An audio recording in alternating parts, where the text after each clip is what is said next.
not doing Monopoly right now. Fuck. Yeah. Dave, you have to come to the next one. It was actually fun, the Monopoly. What's this? No, for Dave to come to the next Monopoly. Yeah, for bro, sure. Come through next time. It was actually jokes, yo. All right, bro. We're about to start. All right, peace, hermano. Take care. Take care, Sammy. Cheers, bro. That was the first thing I was gonna talk about. All the tea is coming out. I know. Yeah, the tea's coming out. All right, bro.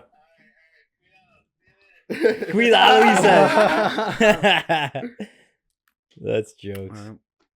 Bro, I love your brother, bro. That guy called me today. He goes, yo.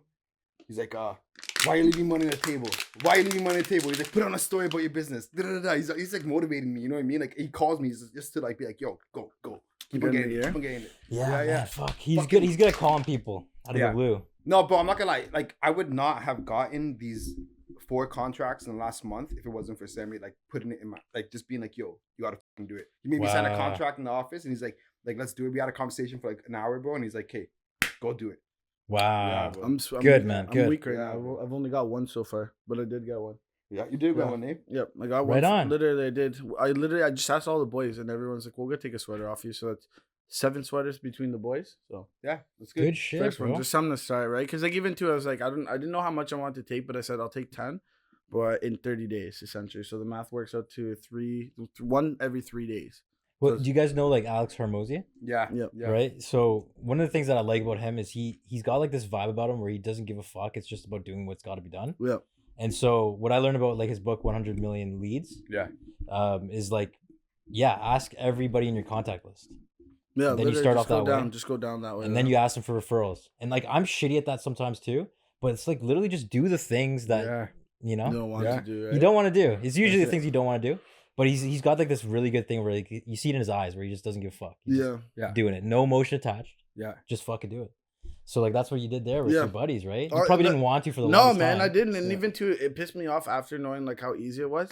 Because I'm like, okay, if I had asked them like months ago, they would have said yeah. So it's like literally it took me, as he said, your brother making me sign that contract. Me literally thinking, I'm like, I literally opened up my book, my Wealth Genius book, and then I pull out this paper and it says, literally read it out, and I'm like, oh fuck, not that like it was just like it was more the idea. I'm like, oh fuck, yeah, I did this. Where I'm like, okay, now I only have until this date, so I'm like, okay, I got to do it, otherwise I'm just a flop. So yeah, it was good though. It was I guess I think one big thing is I saw what it did for him, and I was like, okay, like if it did that for him, it's obviously like not obviously, but it will do the same for me. It's just you got to put the work in to get the same result. The thing is, it's like when someone you respect like holds you accountable, it's like the last thing you want to do is like disappoint. You know what I mean? And like or be like, oh, I'm not that guy. Yeah, you can't.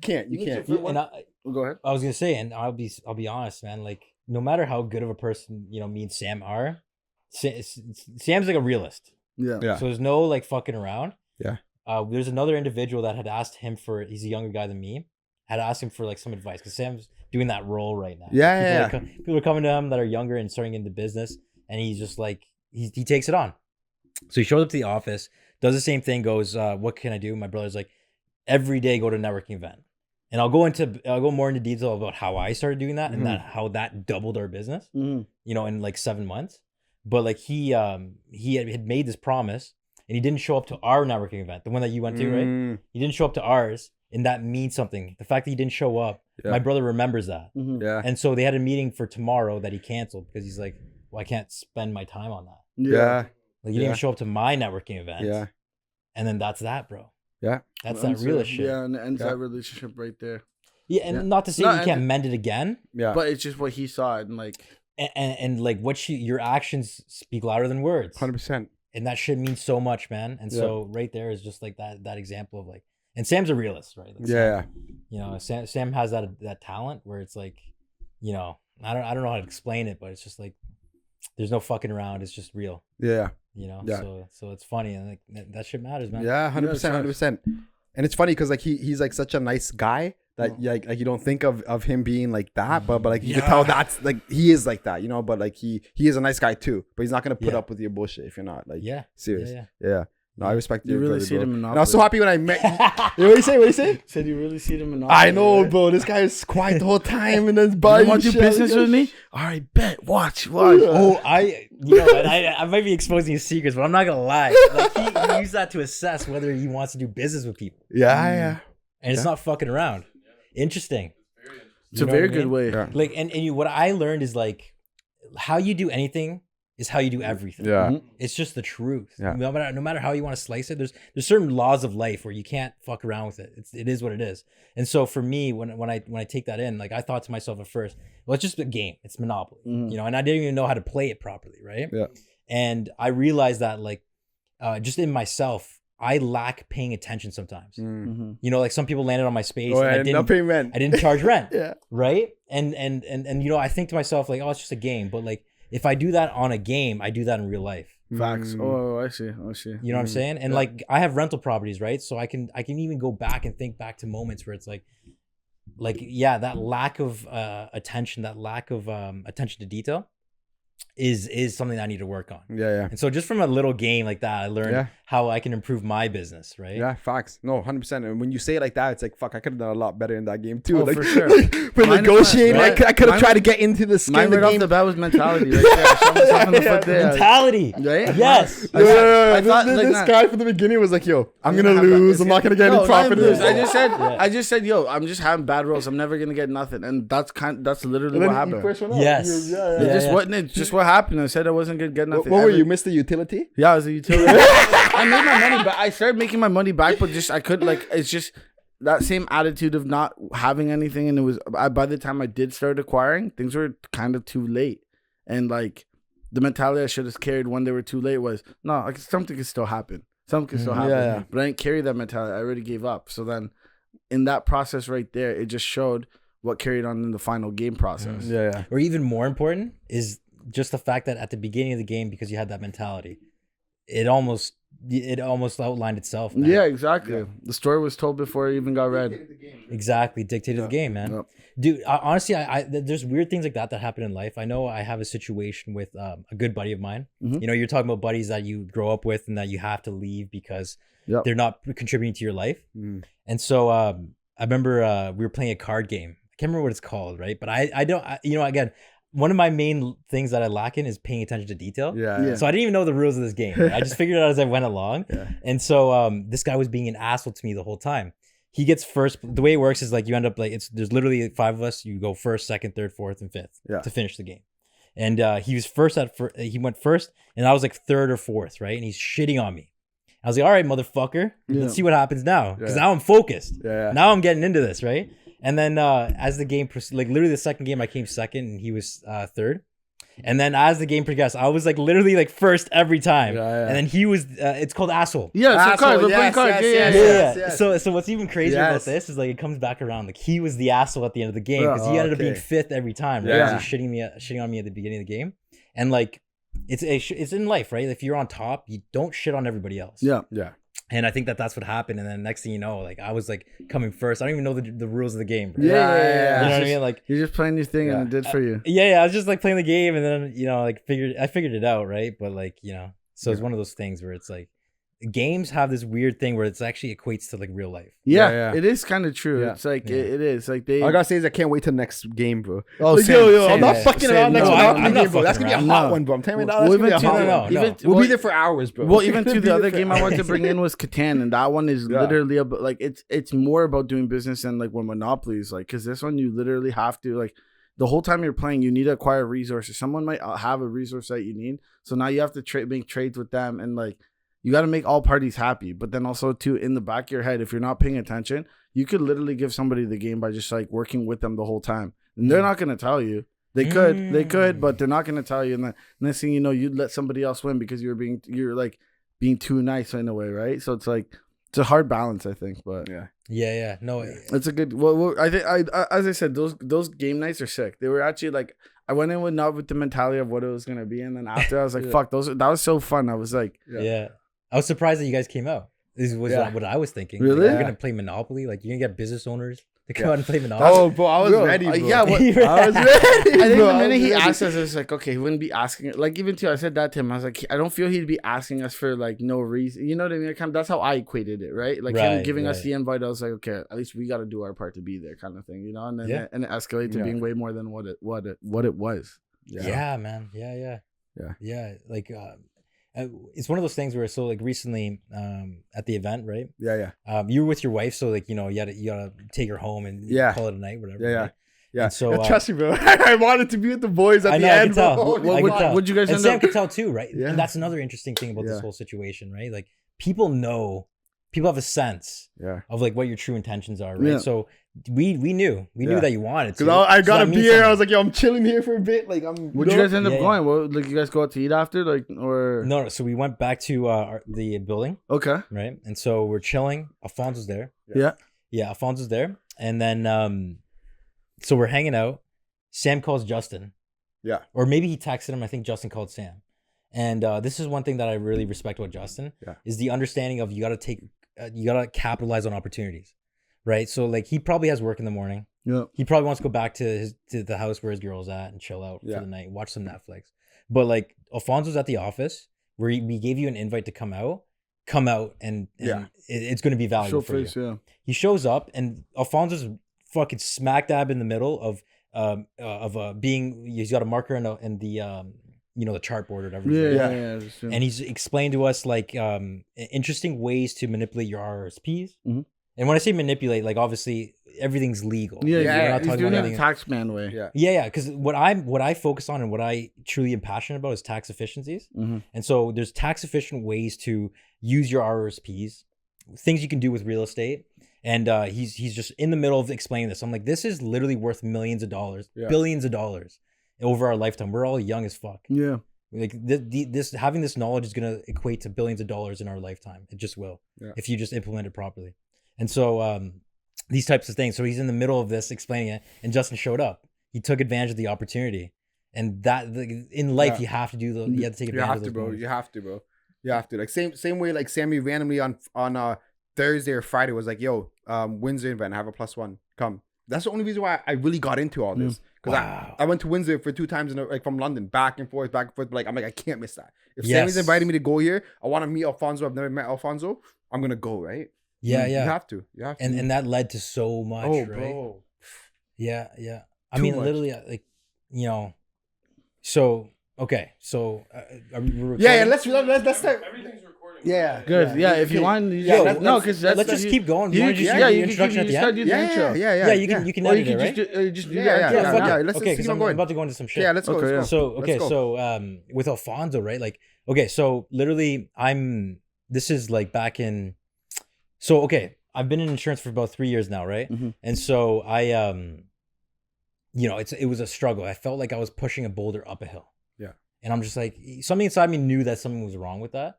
Although I'm the type of guy who's going to keep grinding anyways. Mm-hmm. So there's no stopping there. But I just realized that there had to be something to make sense, something that actually made this work, right? You should be focusing on the things that help you push a boulder down a hill to be successful as opposed to pushing it up a hill, right? And so there was a moment there where I just like, okay, I'm going to try something new. I'm just going to ask, you guys know Amar, right? Yeah, my boy Amar, right? Oh, yeah. I met him at the gym, right? And so I started chatting. And next thing you know, he's telling me that he's a wholesaler. I'm like, dude, all right, well, I'm a real estate investor. Mm-hmm. I got some rental properties. This is what I do now. And I'm in insurance as well. And so that connection I had with him, I messaged him on Instagram randomly. And I go, hey, do you know, I'm trying to build my insurance business. Do you know anybody in the real estate space that you can connect me with? And I can see if I can help them on their properties or whatever, right? And so he gives me 2 contacts. One of them I already knew. The second one was somebody I didn't know from Kitchener, Waterloo area. Mm-hmm. And so I sent him a DM. Hey man, I'm Dave. I'm in insurance. I'm a real estate investor as well. Amar, give me your contact. I'm just trying to meet new people. And we started shooting the shit, right? Talking. Yeah. And then he goes, hey, by the way, on Thursday, it's like a Monday that I'm messaging him. He's like, on Thursday, we got a networking event, the Finley Mortgage team. Mm-hmm. Come on through. And his name's Sriram, by the way. I don't know if you guys are familiar with him. No, I've never met him. I think I do know him. Yeah. Yeah, great dude. Yeah. Mortgage broker. And so he invites me out. So I drive down and I met everybody. I remember I made a point of shaking everybody's hand in the room, meeting them. And the amount of leads I got from doing that was incredible. I could spend hours cold calling people, but just spending an hour just meeting people, shaking their hands, and the amount of leads and the like people being open to like, oh, you're an insurance guy. I actually need insurance. And just like giving me that opportunity. Right. And so that started off this whole kick of networking. Yeah. And we realized, and this is July. right? This hasn't even been a full year. It's not been that long ago, yeah. No, not at all. Right, July, and the next thing you know, the second one I went to was IDU. Yep, that's where I met you. Yep, when we were together. Yeah, yes, which I love your vibe because you were one of my favorite guys there. I appreciate that, bro. 100%. Yeah, because Coke is out there. He's like, "Yo, we're starting a podcast." I'm like, "I'm gonna be on that motherfucker's podcast." Yeah.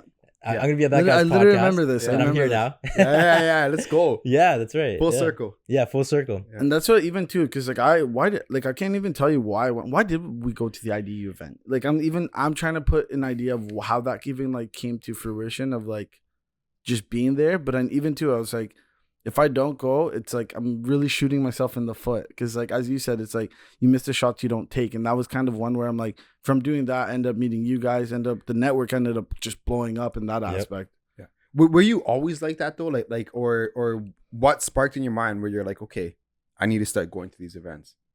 It was just that event there. Really? That like, first but like event, you weren't nervous. Like before that, were you more quiet or? For me personally, I have like this. Here's the thing. A drive to Waterloo is enough time for you to be in the car and just get into your animalistic savage self. Mm-hmm. Yeah. And I was like, I'm going to be successful. I'm going to find a way. I don't give a fuck. I'm just going to keep moving forward. I'm going to go to this event. I'm going to give it my absolute best. And if it works out, then great. If I find something, then great. If not, then okay. Then I know that to try something different. And I just happened to go to the event, met so much people. I have, everyone's got talents, right? And I seem to have a certain talent of like being likable. Yeah. Mm-hmm. You know what I mean? And I'm not trying to be like a boasting or anything. No, it's just true. You know, like I'm very open about my lack of talent, which is like paying attention to detail. There's a bunch of things, right? Yeah. But that just happens to be one of my talents. And so networking was just perfect for me. And after that first one, I knew I figured it out. Yeah. I knew I found what I needed to do. Social media is more important, I think. Mm-hmm. You needed to get your social media going, and that's something that I'm working on. But the networking is so vital. And since July until now, we've more than doubled our business. Yeah. You know, it's been insane. And so, and that led to, you know, not even like, I guess 6 months later, I'm in El Salvador with a fellow Salvadorian who's got, you know, hundreds of millions worth of real estate. Yeah. And we're in El Salvador looking at real estate, talking about, you know, future goals. And there's something that's passionate about it for me because that's my home country. Mm-hmm. I mean, that's where my blood comes from. I was born in Canada, but that's where my blood comes from. Yeah. And it makes me so proud that the accomplishments that they're doing, the growth that they're making.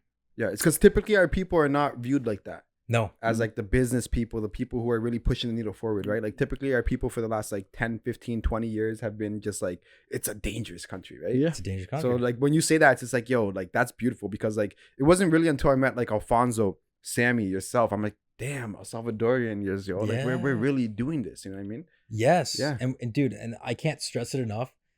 I'm just getting started. Yeah. This is the beginning. Yeah. You know, this is like, and the way I look at it, it's just like, yes, I can get hit by a bus next week and I can get cancer in 7 months.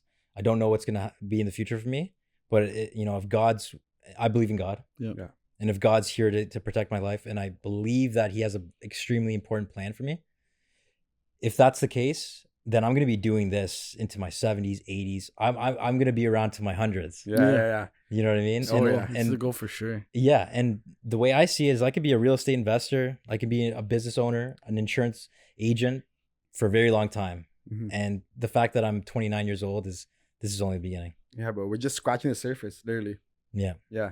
And it's just wild for me to think like, you know, people think, oh, you're 30, like you're older. Like when we were kids, you go to elementary school, the substitute teacher is 30, you're like, she's old. Oh, yeah, so it's true. You know what I mean? But like we're just blossoming, bro. We're just getting started. Yeah. Right? Me too. Like I've been caught by these guys saying like, oh, I feel old. It's like, but this guy says I feel old all the time. Yeah, right? it's and it's like maybe it goes back to how we had talked earlier, but like in a simple mindset of like in a game, if you have that perspective, it's like that's how you're gonna feel, right? Like if you wanna keep telling yourself you feel old or you're old, you're gonna feel old. And like slowly it's like goes back to we've said how words have power, right? Yes. They'll have power over you, they'll have power over your life, like everything, right? And it's kind of perspective. If you're not willing to remove yourself from like that kind of bad perspective or like that mentality, you'll be trapped in that, and that might be your whole life. But that doesn't have to be your life. Like even I've heard people say, it just takes a day to change your entire life. You could go from literally being at the bottom. All it takes is you meet the right person. Next thing you know, you're in a different country living in a villa. Who knows? You never know what you have in front of you. But if you're going to be pessimistic and not allow these opportunities to either come to you or you go to them, you're going to be stuck in the same spot, and that spot will be your deathbed. Yep. Yeah. Well, I this is what I carry forward in my life is what is effective and what's efficient. And if words actually mean something, then why it's not effective or efficient to think negatively. Yeah. Like it's literally that simple. Yeah. So choose to think positively. Yeah. You know, and you guys know Jocko Willink? Yeah. Right. That guy's a crazy Extreme guy. ownership, is that where we're going? Yeah. So for me, one of my favorite clips is like he's talking about how, you know, in his business or anything in life, right? Somebody comes to him with bad news, he goes, good. Right. And like I you know, someone says, hey, business is not going well. Problems in the business. We got fires to take out. He's like, good. We got the chance to get better. Mm-hmm. Oh, I've never seen this problem before. Now when I actually succeed and overcome this problem, I'm gonna be that much better. Yeah. So I'm excited about that. It's all about your perspective. Yeah, it's all about mindset. Like even like, for example, like people who have cancer, right? Like some people get diagnosed with cancer and then they're just positive about it. Yeah. They still want to live life. They thank God that they're still on this world. You know, they're pushing. Yep. They actually have a higher survival rate 100%, than if you're dwelling about cancer. You know what I mean? So it's like, it's a touchy subject, obviously, because like, it's like all of us know someone who has cancer, right? Or who had cancer. Yeah. But my point is the mindset is everything. And like, was your mindset always this like formed? Or did it take a certain event for you to kind of be like, oh, shit? Yeah. So the event literally took place. I was 18 years old. Or sorry, no, I'm 17 at this time. This is high school rugby. And so you know, I went to Saltfleet High School in Stony Creek. Okay. And we were very focused on rugby. So really strong rugby program. We were always in the Ontario offsets called, right? Yeah. And so we were very competitive. So I was on the starter team and as a scrum half. I don't know if you guys are familiar with rugby. And so so it was like very excited for the season. We have a pack of savages ready to kill it. First game we won, you know, dominated a really strong team. So we're so confident. And we're playing the other team that's supposed to be really good in Ontario. And first play is really good. Like literally I'm running down the sideline, ready to get a try. And it's a touchdown. I'm following. Yeah. And so I passed the ball off, but I did it in an awkward way. And then someone grabbed my jersey from behind and kind of tossed me to the side. Like a horse and I landed on my wrist. Boom. And popped it out.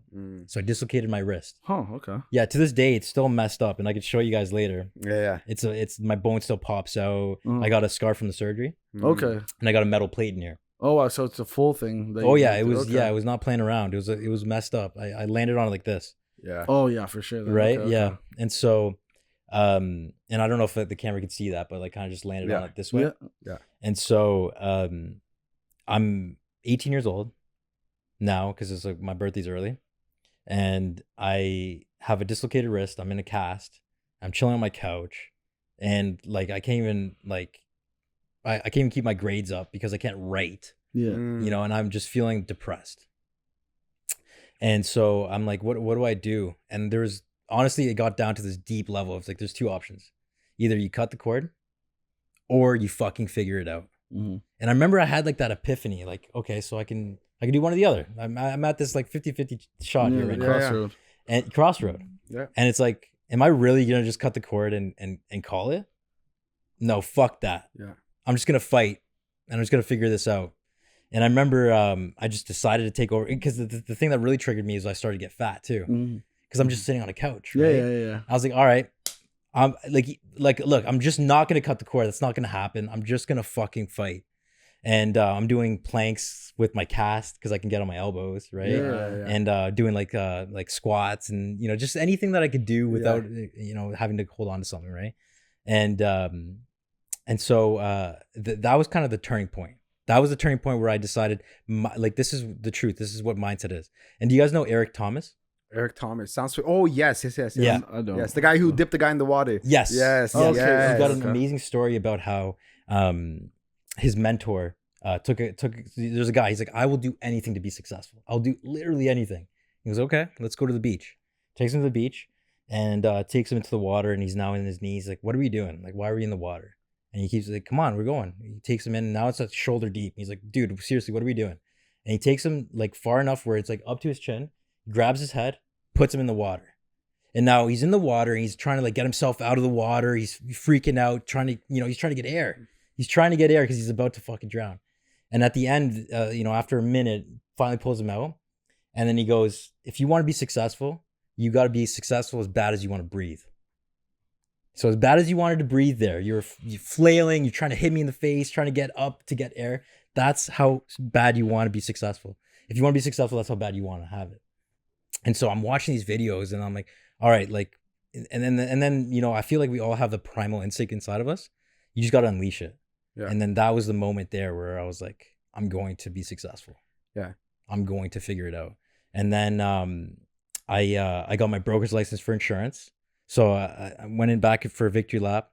And this is something I was talking to David, like, back in the green room there. And the way I looked at college, I looked at it as an ROI. What is my return on investment? Because you're going to put so many resources into it. Time, money, energy. And so I think a lot of people don't think about school that way. So they just get a degree, go to school for some degree just to get into university. And they don't have any plan. So like I could have gone to university for some type of like English or political science, but what would have ended up with out of that? Like we know so many people that have English degrees and political science, and they don't. They're a barista at Starbucks. Yeah. They're not Shakespeare. No. Yeah, exactly. They're not writing plays. Yeah.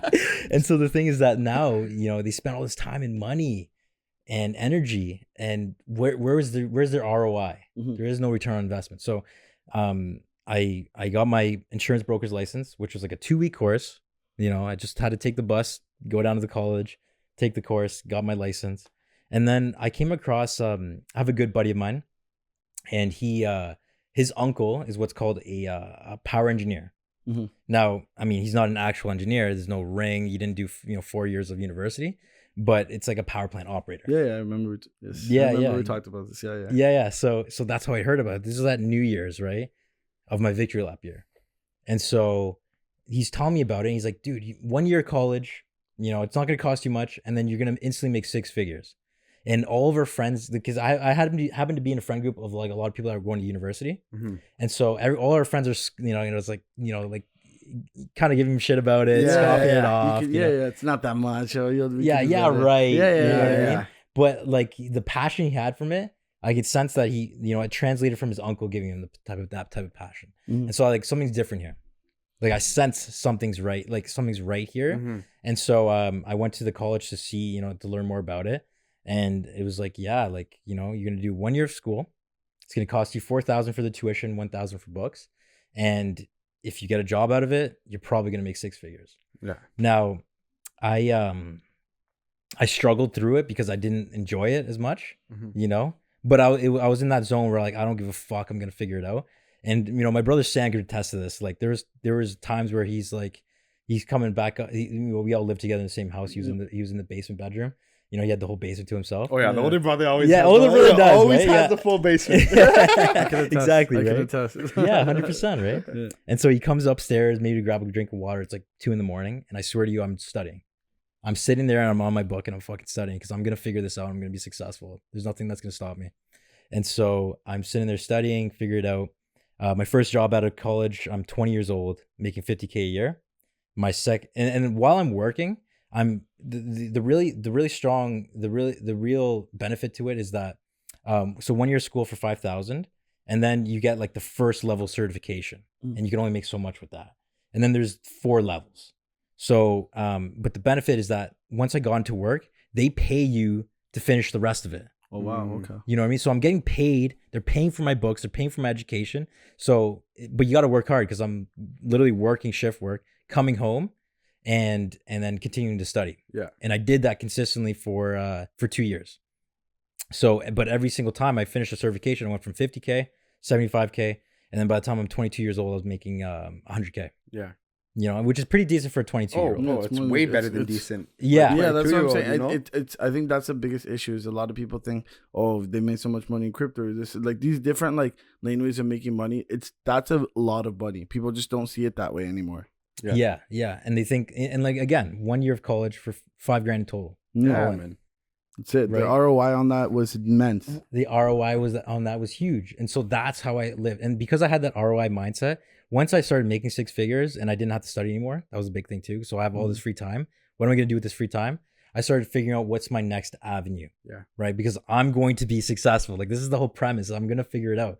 And so, you know, started off with trying to figure out stocks, Forex trading, things like this. We've been there. Lots of money catching gone. the pips. Well, you know, the pips. Yeah. Pip counts. Yeah. Now, you know, I will say I never lost money. Wow. So, you know, oh my God, I'm sorry to hear that. Yeah, man. we had a good run with it. It was, if anything, it was a big learning experience. Like you hear stories like yours, but then there's also the other story that I feel, right? Well, you're exposed to like how money works. Yeah. And I think that's the most valuable lesson is like you see like, wait a second, like I just caught so many pips here and I just like increased so much money. Like, whoa, why am I working per hour? Yep.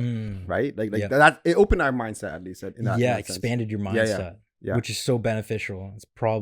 It's one of the reasons why you're here doing a podcast. We're having a great time. And this is literally going to be beneficial for you for the rest of your life. You know what's crazy that you say that? It's actually the reason why we have a podcast. Right. Yeah, it is. We used to be a Forex group and try to like trade Forex, and then we're like, okay. Wait, that's how you guys? Yeah. So we've met forever. Like, this is like grade 2. Like since grade 2, we've been friends. Really? But we used to trade Forex together, and like David used to trade with us Forex. Another buddy, Deshaun, we had a group of Forex traders, and then you know, like when the market's hot, it's hot. Everyone's winning. But once it turns, it's like, okay, like who are the real sharks, right? So we all kind of like, that's how the podcast started. That's how the podcast started. Like we took L's and then we were like, hey, like we have that mindset of like expansion mindset, like Alfonso says, right? So like, let's just like still do something together. Yeah. Episode 91. Yeah. Boys, you know, and like, this is the thing with the one I want to start, with the podcast I want to start. Yeah. Is like, from the beginning, I didn't want to care about the details of like the name of the podcast, you know, how we're going to set up the host and this and that. All I care about is getting to episode number 100. And then we'll have a conversation about the more important stuff. Yeah. You know what I mean? Like get to 100 and then let's talk. Yeah. Because the reality is most people get to episode 6 and they just stop. Yeah. And nothing mattered at it anyways. Your amazing name you came up with doesn't matter. Nothing. Yeah. Like I think what's the stat? It's like, I think for people to get to the first 10, what is it, like 70%? 70 or 80% people fall off and after like trying to start a podcast. After 20, it's like closer to 80 to 90. And then from there, it just keeps dropping off more and more and more and more. Yeah. Like the biggest business lesson is like, don't get stuck in like analysis paralysis. Yes. Like what you said, right? It's like you can come up with a name. Like, oh, let's not start up a podcast. Like we got to come up with a name first. Months pass by, weeks pass by. Oh, let's come. No, like it's like, do it. Yeah. Like it's the reaction you get from that and what you're learning from the process, that's going to teach you more than anything. And that's actually going to make you like excel much more. Just fucking do it. Yeah. That's it. That's it. Yeah. Like it's the funniest thing because most people like, and I think the name one is the best one because most people do get caught up. Oh yeah. Yeah. They love thinking about names, bro. Like they love thinking about that name. That's good. But think about it. Like what is Nike? What is Adidas? What is Puma? Like these are not names that were very methodical. They're just names. It was the execution that mattered. Yeah. The fact that they made things happen, that they made a badass sneaker and they marketed the shit out of it. Yeah. And now the only reason why we buy Nikes is because we recognize that swoosh. Yeah, 100%. It's not because, you know, the durability and the, you know, the comfortability. Like you buy because he's got a swoosh on it. Yeah. You know? Yeah. So the execution of the marketing is what mattered. Yeah, 100%. Not the name. And that's important too. It's like you can always adapt too. Like you have a shit name. Let's say you have like, you know, 20, 30 episodes or not just podcasts, but like you start with a name, you can change it. Yeah. Who the hell is telling you can't change it? You know what I mean? Like for example, like we used to be New Vita. Now we're Uncapped. Like, you know what I mean? If we were so stuck out on that, like we wouldn't be able to adapt, right? So, and I think that the biggest thing is like everyone falls for the name, right? The name is one thing, but people are usually attached to the people, right? The name, like who built it, right? A lot of time, like when you look at like big brands, it's like who are they, like who's their sponsors, this and that. That's who you're attached to. You're not really attached to the brand itself. It's what that brand means and who are within the brand. Yep. And after that, it's like you can create a loyal fan base. You can create a loyal like group of people that will just understand the message and the story and kind of go from there. Yeah, and that's the execution part. Yeah, right. Like actually executing what's required to make something special. But yo, what shocks me about you is like you said you were 18 and you had that mindset of like, yo, our like what's my return on investment? Mm-hmm. When you're an 18-year-old, but what were you doing when you were 18? Nothing like that. Like not thinking about return on investment, right? So like, what mentors did you have in your life that made you think like that? Honestly, man, I think here's one thing that I could say about it. There was a time in my life where, and this was around when I was going to college, so I'm probably 17, I think. And no, I was 18. I was 18, and I went to the bank because I was actually considering a line of credit, which I did end up taking out because I didn't want to put a burden on my parents. Mm-hmm. So I'm talking about a line of credit, and the guy mentioned something about a TFSA or RRSP. And I was like, what's that? Because I had never heard those terms, right? And then he said tax-free savings account, and I already understood what was going on. Mm-hmm. All I could say is that just happened to be a talent of mine. Again, I'm very open about what I'm not talented in, and therefore that's what allows me to be open about what I am talented in. And I just understood that kind of stuff. So ROIs just kind of made sense to me. I remember talking to my cousins when we were young and just talking about how investments work. And I think I remember being in high school and somebody came to speak to us in high school and talked about have you guys ever seen compounding interest? Yeah. So he kind of just showed an illustration of how, like, if you started at 20 years old, putting $100 a month, and you literally stopped at 30, or you're somebody that starts at 45 and puts in like $1,000 a month. The kid that started at 20 and only did it invest for 10 years, by the time they're 65, they have more money than the person that and I'm not exactly sure about the numbers. I might be botching it a little bit. Yeah. But that's kind of the idea, right? Like time and the compounding interest. So I think that really impacted me. And I was one of those people that actually understood what was going on. And so all I could say is I remember sitting at the bank and him talking about TFSA, RRSP, and I just understood what was going on. Yeah. And so I opened up both at that time. Yeah. 18 years old, which is like the minimum age to open those up. And that kind of leads me to like, I'm 23 years old. Forex didn't work out, whatnot. And so I had somebody that I worked with that had 2 duplexes. And it wasn't his duplex that he got. His uncle, who was a real estate investor, passed them on to him. It was like his 18th and 21st birthday. He asked him, what do you want? I'll give you this, or I'll give you a duplex. Que bonito, bro. Wow. Que bonito, bro. What an option. Yeah, give me that. Yeah. No, and that's what I strive for, is that one day I want to make sure that my nieces and nephews, that I can just give them a house. But not in the sense of like, give them a nice fancy house, but give them a house that they're going to have to understand that this is a rental property. You're going to have to learn, what the expenses are, dealing with tenants, this and that, right? I want them to kind of, but that opportunity is still massive, right? And so, he talked to me about that. And then I remember just being like, I'm just going to figure it out. And I kind of stubborn in a way too, right? And this kind of leads to me now where I'm really focused on networking and meeting people. At that time, I wanted to do it on my own. Because I just believe that the people that were truly successful, like at that time, I believe this, that people who are successful just figured it out. And that's not really the case, right? We know that now. But there is some of that you need, right? And so at the time, I remember I was like, okay, I had like $60,000 in my TFSA, right? Back from 18, right? When I started doing that. So now I'm 23 now. And so I'm making good salary. So I'm shoveling a ton of money into it. Yeah. And so I had like 60K in there or something like that. And then I just searched up houses in St. Catharines, because I lived in Hamilton. Houses in St. Catharines for 200K, which I knew was kind of like my price point if I had to put 20% down or something, right? And so, a house came up for 200K. It was on realtor.ca. I typed in, hey, can I come see this house? And then they go, okay, who's your realtor? And I said, what's that? Because I literally didn't know, right? Didn't know what that was. And so I knew what a real estate agent was, but not a realtor. Right? I didn't know that term, right? So I'm like, what's a realtor? And they're like, okay, so we'll set you up with one. Yeah. So they set me up with one from realtor.ca. And I went out to meet him, and we looked at the house. And at the end of the tour, I started chatting to the realtor, right? And he goes, so, what's going on with you? What's your story, right? I was like, yeah, just, I have some money. I want to invest. I want to start investing. I want to start building up my net worth. I just don't know what I want to do it in. Forex didn't work for me. I wasn't interested enough. Stocks didn't work for me. Although I still invest in stocks and still do stuff like that. Yeah. It just, I knew it wasn't what I was really going to dig into. Mm-hmm. Yeah. And so I'm here giving this a shot. He's like, wait, so this is your first time coming out? And like, he's like, we're your parents. Like, you know, I was like 23 years old, I guess, right? But like, you know, like, what are you doing here, right? Yeah. And so, you know, 4 months of looking around, learning more and more about numbers and renovation costs and this and that. And I got my first rental property. And I remember it was, I was charging $1,700 per month in rent because that was market rent. Mm-hmm. And they gave me cash, right? Mm-hmm. So I'm a 23-year-old and I just, something was weird about it. They handed me $3,500 because first and last month's rent. Yeah. And I just fanned it out. I took a photo of it. And I was like, this is what the fuck I'm going to do. Yeah. I'm going to start doing this now. Yeah. And I remember I took a photo, put it on my Snapchat. And my buddies were all like, oh, you're a drug dealer now. That's what they said. Trap life. Like, oh, you're just dealing drugs now, right? I'm like, no, motherfucker. That's a rental property. That's income. Cool. Yeah. And, you know, all the benefits of it, right? Like I totally understood. Like at the time, my mortgage was like $1,200 a month, and because the rates were so low at the time, literally half of that payment was going towards principal pay down.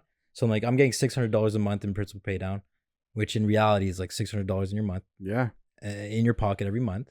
And then I was cash flowing like $200 a month, like free cash flow, right, after all expenses and everything.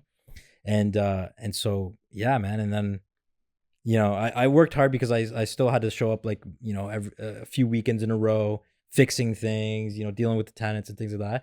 But like at the end of the day, man, like I was like, I can do this with hundreds of thousands of properties. Yeah. And I'm ready to go. Hundreds of thousands of doors, right? What's crazy is that door you open for yourself as a real estate investor, it seems like a scary, impossible goal. Like dealing with tenants, dealing with like fixing this or fixing that, right? But like it's like once you get into it, you really realize you can do anything. And it's just people you're dealing with. It's just like legalities. Yeah. It's just like systems. It's nothing crazy. No. Right? Do you think it's a lack of knowledge when you first approach it? What makes it so hard?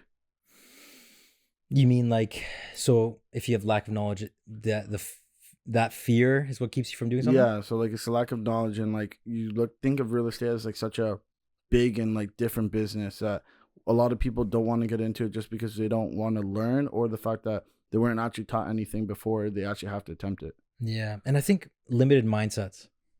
Like, you know, when I first bought the property and I told a certain number of people, they're like, oh, you're just a slumlord. I almost forgot the term because I don't even care about it. Yeah. But like at the time, right, people are like, oh, you're just a slumlord. And you know, so that limited mindset, right? Because like literally you can call Alfonso or all these successful real estate investors we know slumlords.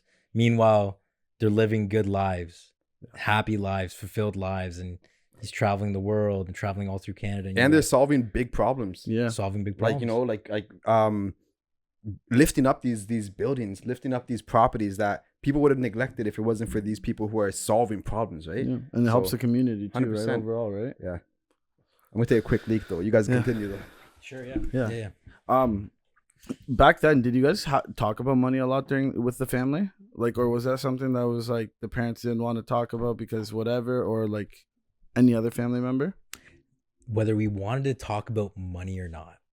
No. So actually, I'll tell you something about Sam. When we were growing up, Sam always said he was going to be a millionaire. Mm-hmm. He had that, like, he was addicted to that saying. Yeah. Which I think is super important to have. There's always negatives to anything that you kind of put out there in the world. But it was interesting that he was the type of guy that would always say that. Yeah. And so he would always say that. My dad was like almost like me in the sense that he wanted to invest. He just wanted to invest, but he had 4 kids. He didn't speak English very well. He was a maintenance man at a retirement home. Mm-hmm. I mean, how much opportunity does that give you, right? Not much, especially with a big family you're taking care of, right? Yeah. And it's very easy to get trapped in that, like, you know, 9 to 5. I mean, use 8 to 4, right? But get trapped in that kind of having your wheel spin, right? Yeah. And so he couldn't get traction, but he always talked about buying apartment buildings. Yeah. So, I mean, we always talked about that. My parents made sure that they never made us feel like we had to be worried about money. Mm-hmm. They worked so hard.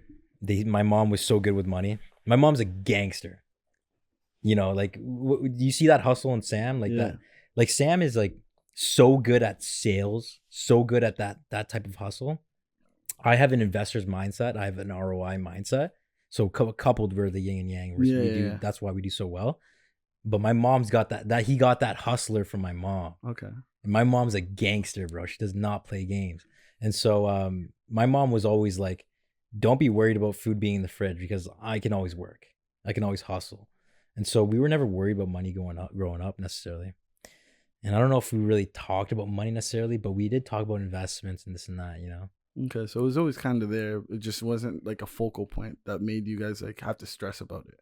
Yeah, and we didn't execute on investments my whole life growing up. You know, my parents were just trying to keep us afloat.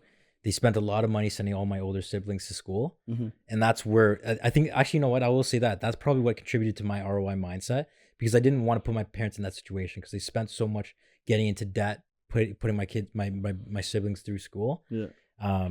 My parents didn't really spend money on me going to school, and I got a good ROI, but I was forced to, you know. And my dad was 61 when I went to college. Yeah, you know what I mean. I wanted him to retire, not fucking put me through school. Yeah. So it was absolutely imperative that I figured out how to get a good ROI on my schooling. Yeah, and that's where that came from. Are you the youngest in the family, or yeah, the youngest? Huh? The baby. Yes. Baby. Yeah.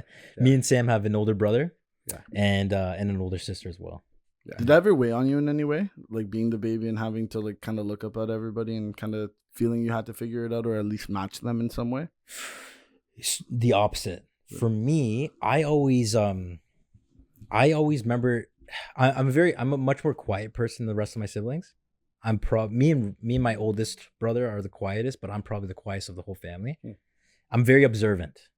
And so I'll sit there and just watch and try to pay attention to what people are doing and kind of figure out almost what's right or wrong or what I can extract from them that would be beneficial, you know? And so what I figured out is what I learned from my siblings is what not to do.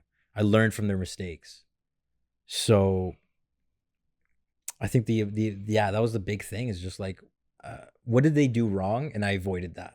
And just that gave my trajectory, exponentially grew my trajectory. Yeah, it's crazy hearing you say that because like I'm the middle child, so I have 2 older, 3 younger. So like I'm like that. I can get the olders, I can also get the youngers, but like as the older brother to my younger siblings, that's like the main goal is I don't want them to do the same mistakes that I do. So hearing you say that you're learning from that, it's interesting because it's like your siblings do have a big impact on you whether you accept it or not, right? And having that younger brother, like for example, for me, it's like my little brother Mark, right? My little brother Christian. Like those guys, I'm like, they both didn't go to like university or whatever. But that's because I was just like, yo, this isn't the route for you. Trust me. I was in Kingston for 4 years, money on this, money on that, Queen's University. You can't imagine how much tuition is, books and residence, all that, etc. But my point is like, yeah, the ROI wasn't there. So boys, don't do that. Yeah. Right. You know what I mean? Not saying like don't do school. Like trust me, if you're passionate about being a doctor, a lawyer, engineer, etc., you have to, right? But I knew that they were just like they just wanted to be in business. They wanted to just make money, make connections. So it's like that you could go there, but it's not really the best route, right? Yeah. I think if you had to compare like actual business education at a college or a university, or just trying to start your own business, like the actual education you get from just trying to start your own business is way more powerful, And look, think about it, right? Like, really, there's so much business out there that you could start up with no cash invested. Nothing at all. Yeah. Nothing at all. You have a cell phone. I know you do. Yeah. Everybody does. Yeah. Like, there's not much cash invested required. And so therefore, if you fail, it's okay. You didn't put any money into it anyways. It's not like you invested $1 million and lost it all. Yeah. Right. There's so many businesses, especially when you're like 19, 18. Like, just do anything. Like, like, I don't know, like go find garage sales and flip items that you find. Yeah. You know what I mean? Like you could take $100 and buy a couple things, and you never, there's a 5-cent item that could literally be worth $100 just because you search it on Kijiji or eBay. Yeah. Grab a lawnmower, go cut some grass. Literally. Go cut some grass. Yeah. Oh, I don't know if Sam talked about this on the podcast that he was on with you guys, but there was a summer. So my brother finished his first year here in Fanshawe College. Mm-hmm. I'm living back in London. So I'm 12 years old. He's 18, turning 19. And so he comes by, and there's some kid that was walking around. He's working for a company though, and he was knocking on doors asking if people wanted to have their lawns aerated. So aeration is like, you punch holes in your lawn, and it allows oxygen to get in, because in the winter months with all the snow on it, it gets compacted and it doesn't allow it to grow in the summer months. So you punch holes into it, right? And so so we saw that, and he was charging like $150 to get your lawn aerated. And if you want the backyard, $250 type of thing. You know what I mean? Yeah. It's just like ridiculous expensive, and it just didn't align with anybody. Like everyone on the street, hey, did that kid knock on your door? Idiot knock on your yeah, right, we're gonna do that, right? So my brother saw an opportunity. He goes, he went to Home Depot, realized that you can rent one of those things for like $100 a day, and then we could charge $40 a lawn. A fraction of the price of what these guys are charging, right? Yeah. So this is my first exposure to door-to-door sales. Yeah. And so like we're this is like ridiculous, right? So we're walking door to door, and I'm like, in my whole mind, the whole time I'm like, this is never gonna work. Like everybody hates door-to-door salespeople. Yeah. Which is pretty true, right? Because people don't like sales. It's got a negative connotation. But two younger boys that are nice and handsome. Gets you a little further. Right? Yeah, it gets you a little bit further. And so, but you know what? Like we were knocking on doors, and people are just instantly like shutting us down. And it's starting to rain. And this was the last straw. So I remember we had knocked, and this is just in our survey, we had knocked on plenty of doors, and we get to this one, starting to rain, and it's got like one of those storm doors, so it's like that clear door, and then the actual door, right? So they can open the door, and there's still something separating us. So we knock on it, ring the doorbell, opens the door, and my brother goes, "Hey," and like literally like in the middle of him saying "hey," the guy just slams the door on his face. Jeez. And my brother goes, "Fuck, I'm tired of this shit." Like last straw, right? Yeah. And then I go, "Well, bro, it's only like 10." And he's like, "Yeah, no, we're not gonna stop. Yeah. Like we just came out here still. Like it's only been an hour. Like, let's just keep going. I don't care if it's raining." And the main thing was that he rented the aerator, right? For $100. I'm out $100 if we don't make money. Yeah. So let's go to the next one, and let's keep doing it until we can. And that last straw, all of a sudden we started making money. Almost like that spark of motivation. David Goggins talks about this all the time, right? The only reason why he made it through Hell Week was because as soon as one person sparks motivation in the group, all it takes is one more person to catch on to that, and then all of a sudden you have all the energy you need. Yeah. And so that happened between me and Sam, and then all of a sudden we started getting sales. We started making it happen, and then we started making money. And by the end of the day, he was doing most of it because he was stronger than me, bigger than me, and I was helping him. Yeah. So he gave me like, I think I made like $120, and he made like $250, something like that. He gave me like half. Yeah. And yeah, we made profit, man. Yeah. All because you stuck to your guns. Yeah, all because we stuck to your guns. It reminds me of that picture, like, like you see the two people digging for gold. Yeah. And I mean, or like for diamonds. And then the last person's like, "Yo, fuck, I'm tired of this shit." And he turns around and he's so close to the diamonds. Yeah. Yeah. So it's like, you got to like persevere. You got to go through those like hard no's. You have to. You have to. Like, it's naive to think you're going to just get into business or get into like door knocking or anything like that. And like, you're going to win. It's naive to think like that. Right? Yeah, it is, man. Yeah. It's a hard thing, right? Because it's like, you question yourself, like, am I doing the right thing? Like, does this actually make sense? Yeah. And yeah, I don't know, man. Like, God rewards those that continue, that prevail. 100%. You gotta have that faith, bro. You gotta have that faith. What else are you gonna rely on? Yeah. Have your family's always been really like spiritual, right, and tight with God? Yes. Yeah. We grew very religious.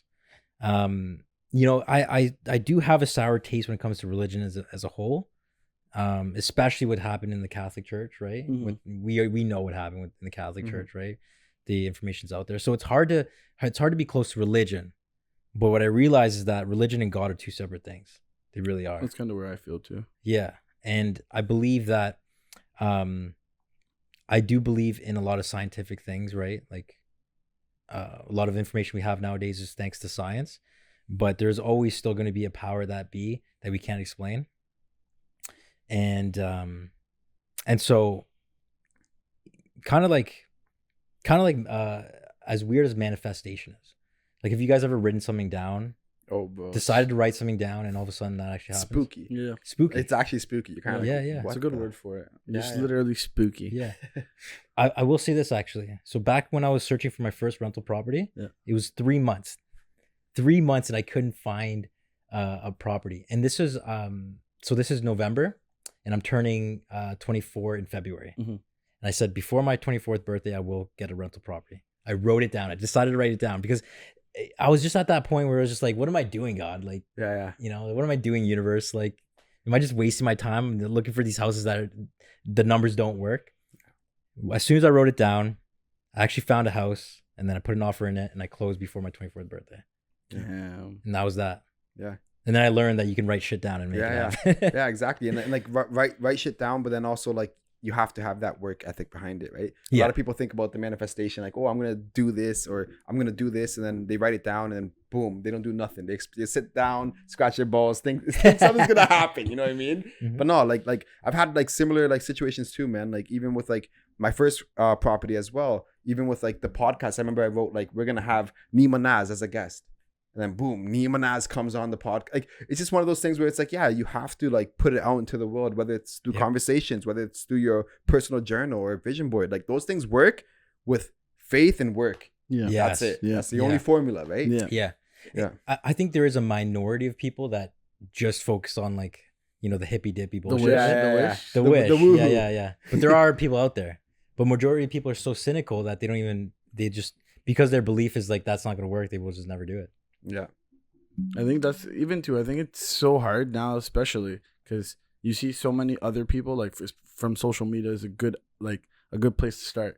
You see all these people doing so amazing and all this, and you just think, oh, they got there because either they wish or they say, read my book. This is what helped me. It's not really what happened. Like, let's be freaking serious. That's not what happened.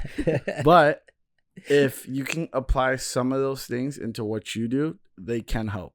But at the end of it, it's like it's everything they did before. It's all the hard work. It's all those days that you got up and you didn't want to get up. You're crying and you knew it's not going to work. You're literally at your last dollar. But you're like, tomorrow I'm still going to get up and I'm going to try one more time and this is going to work out for me. That's the people who have changed. And those are the people that I feel a lot more humble and don't actually tell those stories and like try to highlight it. Mm. And those are still stories we kind of do need to hear more.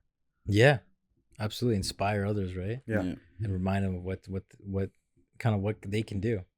Yeah. And how did you I guess like you kind of told us already, but get into the world of insurance and how were you able to like excel that? Change the rock. Yeah. The movement of the rock. Yeah. So I was 26 years old. I had 2 properties at the time. And because of those properties, the second property I got was actually a renovation. I added an additional unit. And that's where I was like, okay, now, and I enjoyed it way too much. I liked it. You know what I mean? I liked, get like on my days off of work, going down to the house, doing things, and eating my lunch out of my car to go back and do more work, and then go to the gym at night.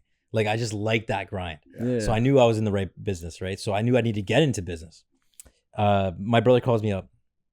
So I got 2 properties now. It's nothing too crazy, but I mean something. 100%. And so my brother knew that. He goes, "Hey, my lease is up for my building." So he was on Warrencliffe, right? Yeah. And my lease is up for my building. He has his own insurance agency at this point, and he goes, "I'm looking at this building to buy." So I go down with my parents, right? And so I'm just like meditating in the car. My dad's driving, and I'm just thinking about, okay, let's look at the numbers. Let's look at this real estate investment. And I'm just getting prepared. I'm getting amped. You know what I mean? And so we get down to the building, and it's the building that you guys have seen, right? It's on Commissioners Road. Yeah. And so we start walking through it. It needs to be renovated. Yeah. Like it was not the type of place where you would expect an insurance office to be. Yeah, it was a kitchen before, was it not? It was a kitchen, bro. Yeah. Like where my office is on the main floor. Yeah. That was like. It was literally just a walk-in freezer, walk-in fridge. Wow. Yeah. And no floor, like concrete floors, nothing's painted. It was like, it was rough. Yeah. And then upstairs was even worse because, people live there, right? You said? Yeah, people live there. Yeah. Yeah. So I wouldn't say worse, but it was just like, just like pink walls. Like it was like a weird ambiance, I guess. And so, yeah, it needed a full gut. Right. And so he goes, at the end of it, he's like, if I need backing, like I can take on this myself. I have cash, but if I need backing, will you guys be there for me? And we said yes, without any hesitation, no fucking problem. We're gonna make this happen as a family. And then he goes, Dave, I want to build my insurance business. Will you come work with me? And I said, yeah, let's fucking go. That's cool. That's beautiful. Let's go, man. I don't care. Yeah. I'm coming. And so that was that. So my brother's like, whenever you're ready, jump over. I said, okay, let me buy another rental property first. I love this. Because of the salary too, right? Yeah. And so I remember my sister called me on my way up to London as my brother set me up with a real estate agent here in locally to go look at some properties. And my sister goes, what are you doing today? I'm like, I'm looking at houses. And she's like, oh, you're thinking about buying one? I'm like, no, I'm going to buy one. Yeah. like I'm going to go look at these 3 properties. I'm going to buy one of them. Yeah. And that was that. Right. And so I've been renting it. That's the house that I've been renting for a long time now. My brother sold his house and now we're living there. Yeah, We've been living there since January. Yeah. So, and that's what I loved about the versatility of having proproperties, right? Like you always have somewhere to go. I have somewhere to go, man. Yeah. It's not always the simplest things, but like it's the fact that you have options. That help you even work harder and just know that you're gonna be okay no matter what happens. And so, man. So I go down there, look at the house, I like it, put an offer in, close on it, put my 2 weeks notice at work, and took a week off vacation that second week. And then man. Came to London and started the insurance, and it was tough for me. It's still tough for me. Is it because you left, like, because you were in Hamilton before then? Yep. So was the move was hard, or what was the hard part for you? Well, I think it's all of that, man. Like, no matter what, like, yeah, I moved from Hamilton, which is where all my friends, family, and now I'm paying rent because I was living at my parents' house. So I left my hometown. I'm starting a new career. I've never even been in sales before. Like my only real sales experience was aerating lawns with my brother. You know what I mean? 12 years old. And at 12 years old, we never did it again after that. Because my brother was like, fuck that. And he did other sales, but my brother's always been in sales, right? And then he started insurance, right? And so, because he was older than me, right? And so, I'm jumping into sales, a new career, no guarantees. It's on me to make money. My brother, hooked me up with a salary and this and that, right? So there's still that. In insurance, usually you walk in with a salary and then you have commission as well. And so, I had that, but like, it's on me and pressure's on. And so, I think the mix of all of that was really what provided, what was really what made it difficult, which led to all the value that was provided to me in the future. Why do you think your brother had that much faith in you? Because we're savages. That's it. It's honestly. No, honestly, man, I think we just simply have the mentality that we're gonna figure it out. No matter what, I don't care. I'm gonna figure it out. And so, I think the real turning point was, like I said, back in July. Started networking, doubled the business, and like reality, like I don't take any actual credit.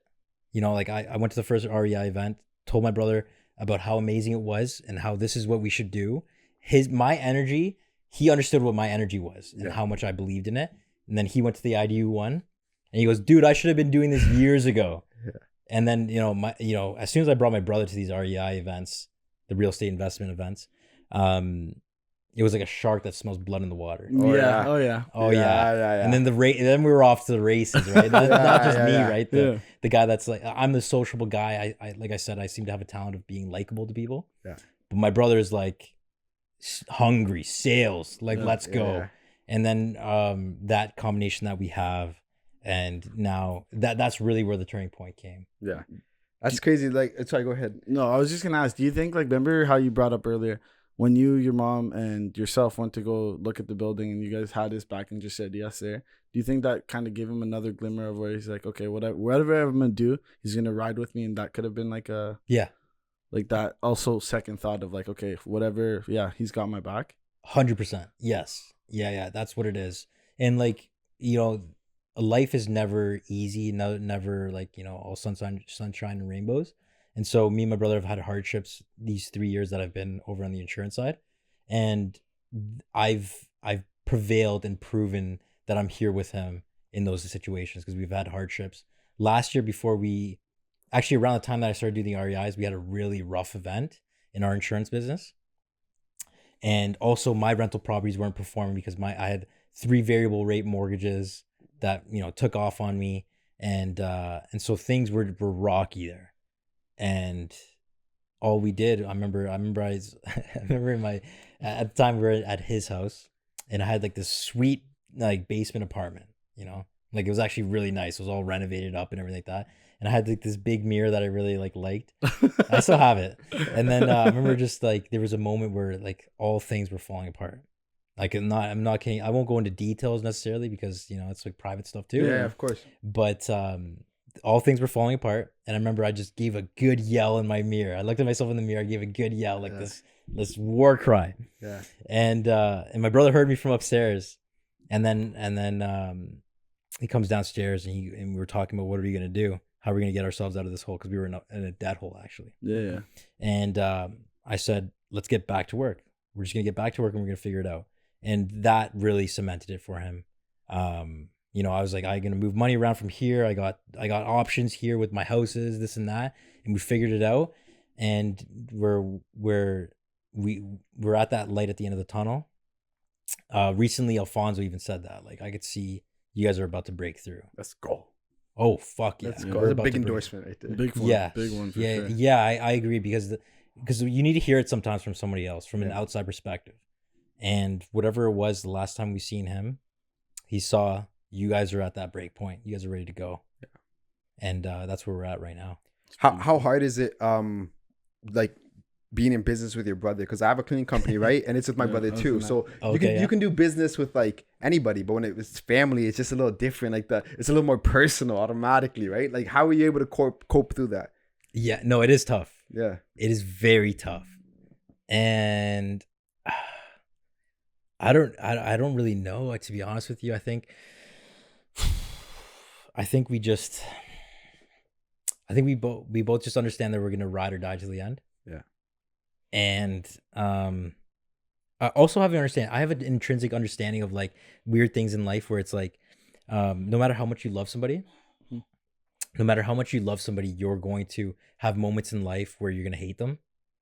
And so what I do is when he pisses me off enough where I hate him, I just remember I'm gonna love him again tomorrow morning. Yeah. Mm-hmm. And this is part of the process. It's an ebb and flow. Even with my investments, it's an ebb and flow. Sometimes it's down. My highest point of net worth was when I was younger than I am today. Mm-hmm.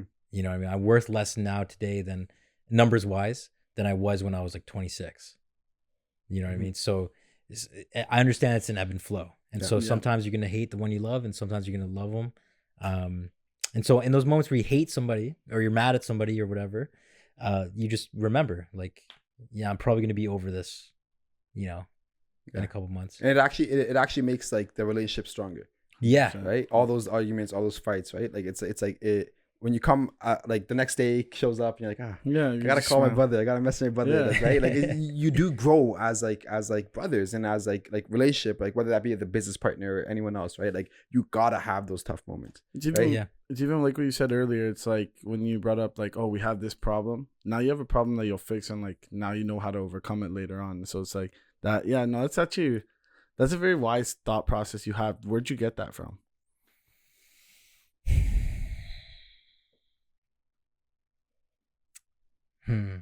Is it relationships? Is it books? Like, where are you really getting that from? You know what? I don't know. Again, I don't pay attention to detail. I can't draw stick people properly. Draw them like real people. Yeah. They have a little curve to it.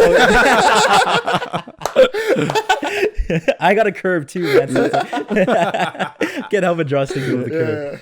But I could just say that there's certain things that everyone's just talented in. And so I think I've always had that in me, kind of paying attention to the world, being observant. I think that's really where it comes from.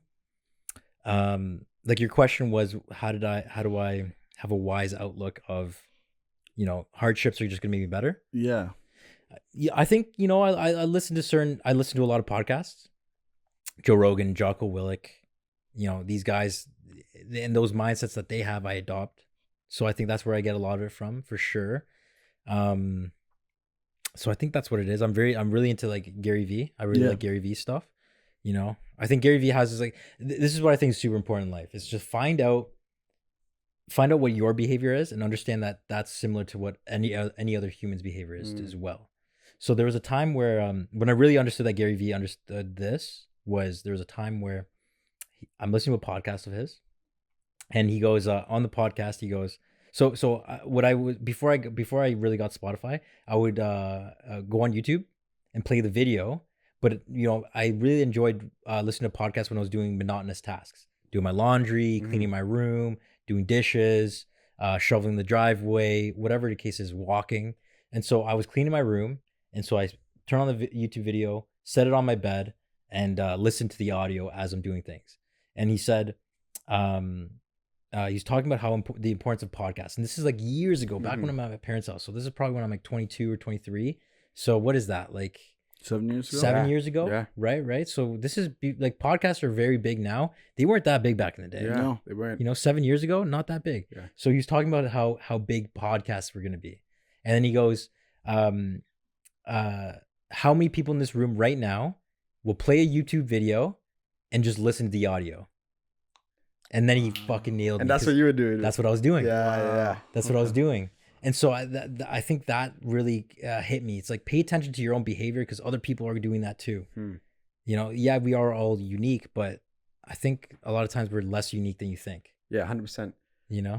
What's your why? What keeps you like driven? Because like it seems like you are such a driven individual and you're doing all these things like naturally, but like why? Why are you doing all those things?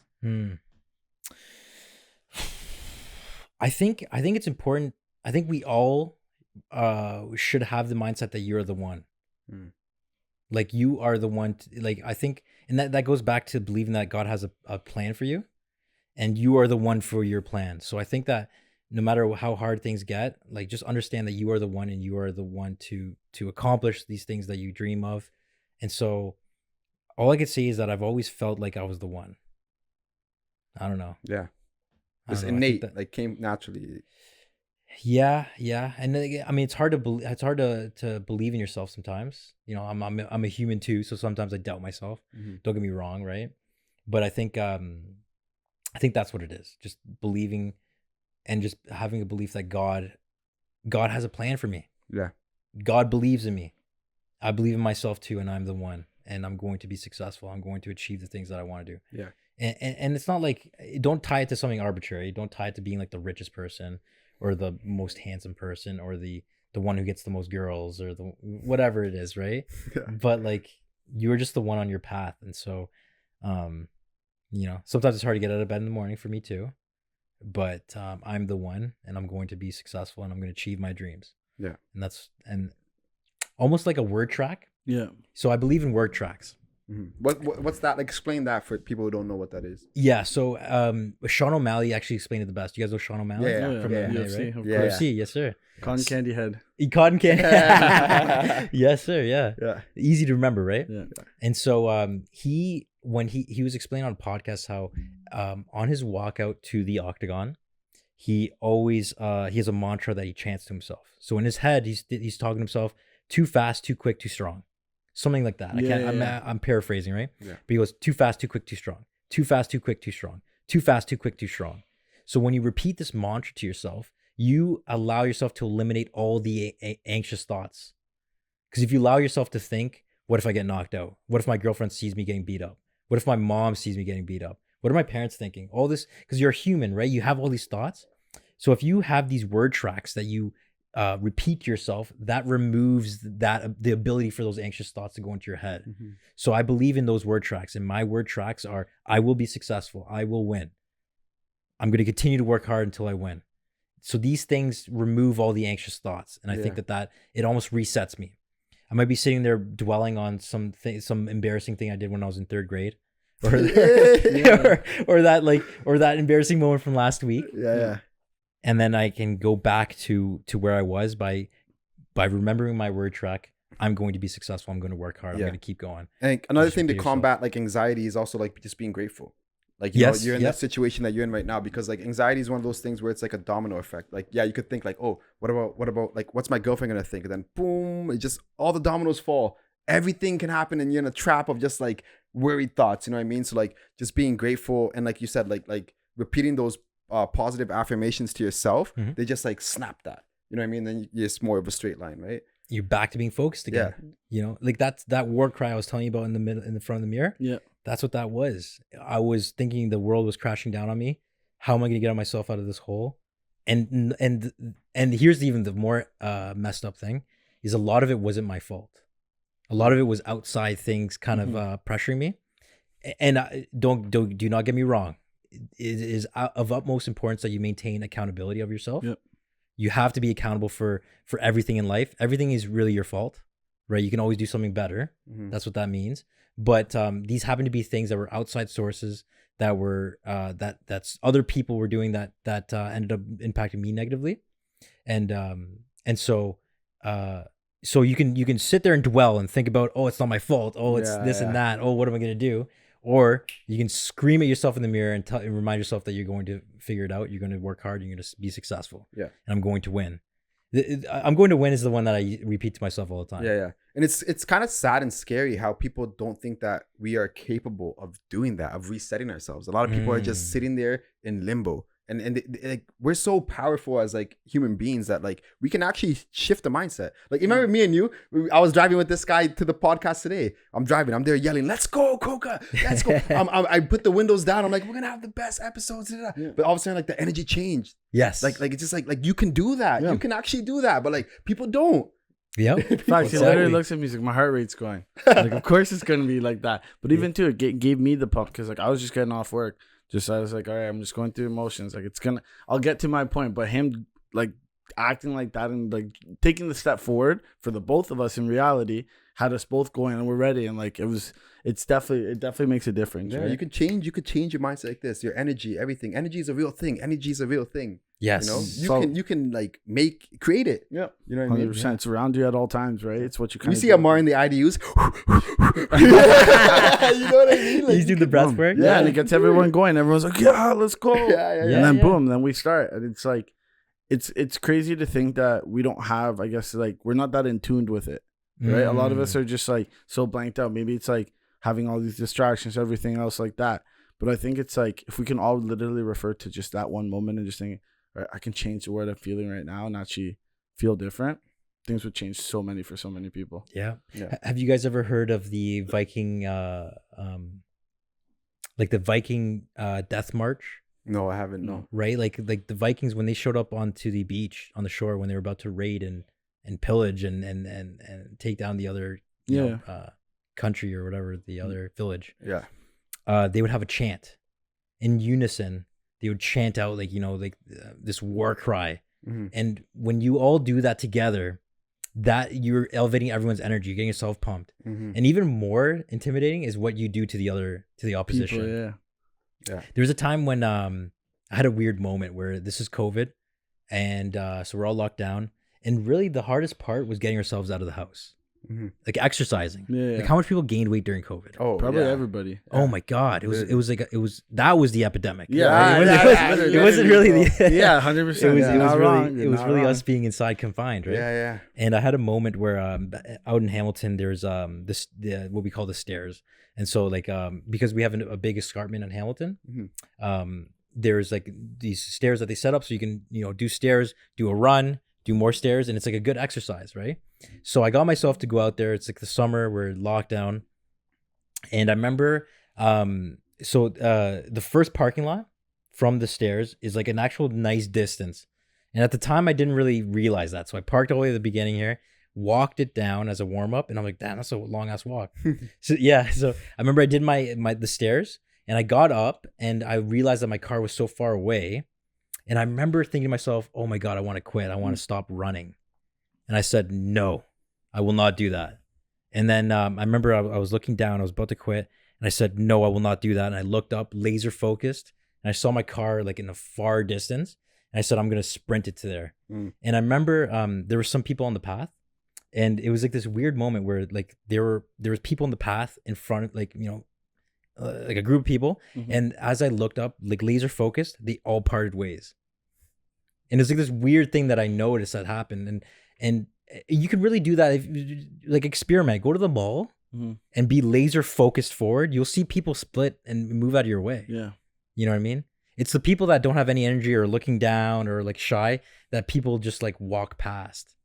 That's interesting. Contagious energy. Like that's a very interesting perspective. Yeah, there's energy that you can exude out in the world. Yeah. And like there's so many times that happened. And COVID was really like where I really realized that type of thing where it's like, do you guys know Good Life here on at the gallery? Yeah. It's awesome. Right, it's got that track in the middle. Yeah. So I remember one time I was running that track because I really enjoyed doing that. Yeah. And I remember I was getting pumped up, and when I go to the gym, it's about war for me. Like it's as weird as that sounds, you know, you're going to a gym where you don't have to worry about dying or anything. Like you're not. I know I'm not that, but like, but getting myself into this war mindset where I'm going to war. It's and almost like lying to yourself that you're going to like either you have to defend your life, and this always leads to me getting a really good workout. It just does. Like, you know what I mean? As psycho as it might sound, it just does. And so I remember I'm getting myself hyped up in my run. And I remember there was a moment where like one of my favorite songs comes on, and I'm like, in my head, I'm like, I'm ready for war. I'm going to kill this. Yeah. And at that moment I did that. I remember I'm running around the track, and there was a, do you know how like, if you familiarize yourself with it, as you run around the track, there's mirrors on the end of it, right? Yeah. And then also beside the track, there's the walkway for everyone to go into the weights, right? And so there was a couple there. There's like a girl and a guy. And they were like walking down the path. I turned the corner and I'm thinking in my head, I'm got like all this war type of stuff. Yeah. And Lily, as I turned the corner, she's scared. Like she saw my reflection in the mirror and she thought like almost like maybe I was running by her. Yeah. And she like jumped out of the way and I was nowhere near her. Yeah. And all it was energy. Yeah. I'm like a small guy. Like I'm not a big guy by any means. It was just that my energy was so vibrant and so strong in my head. Like I'm just thinking about war and like literally frightened her.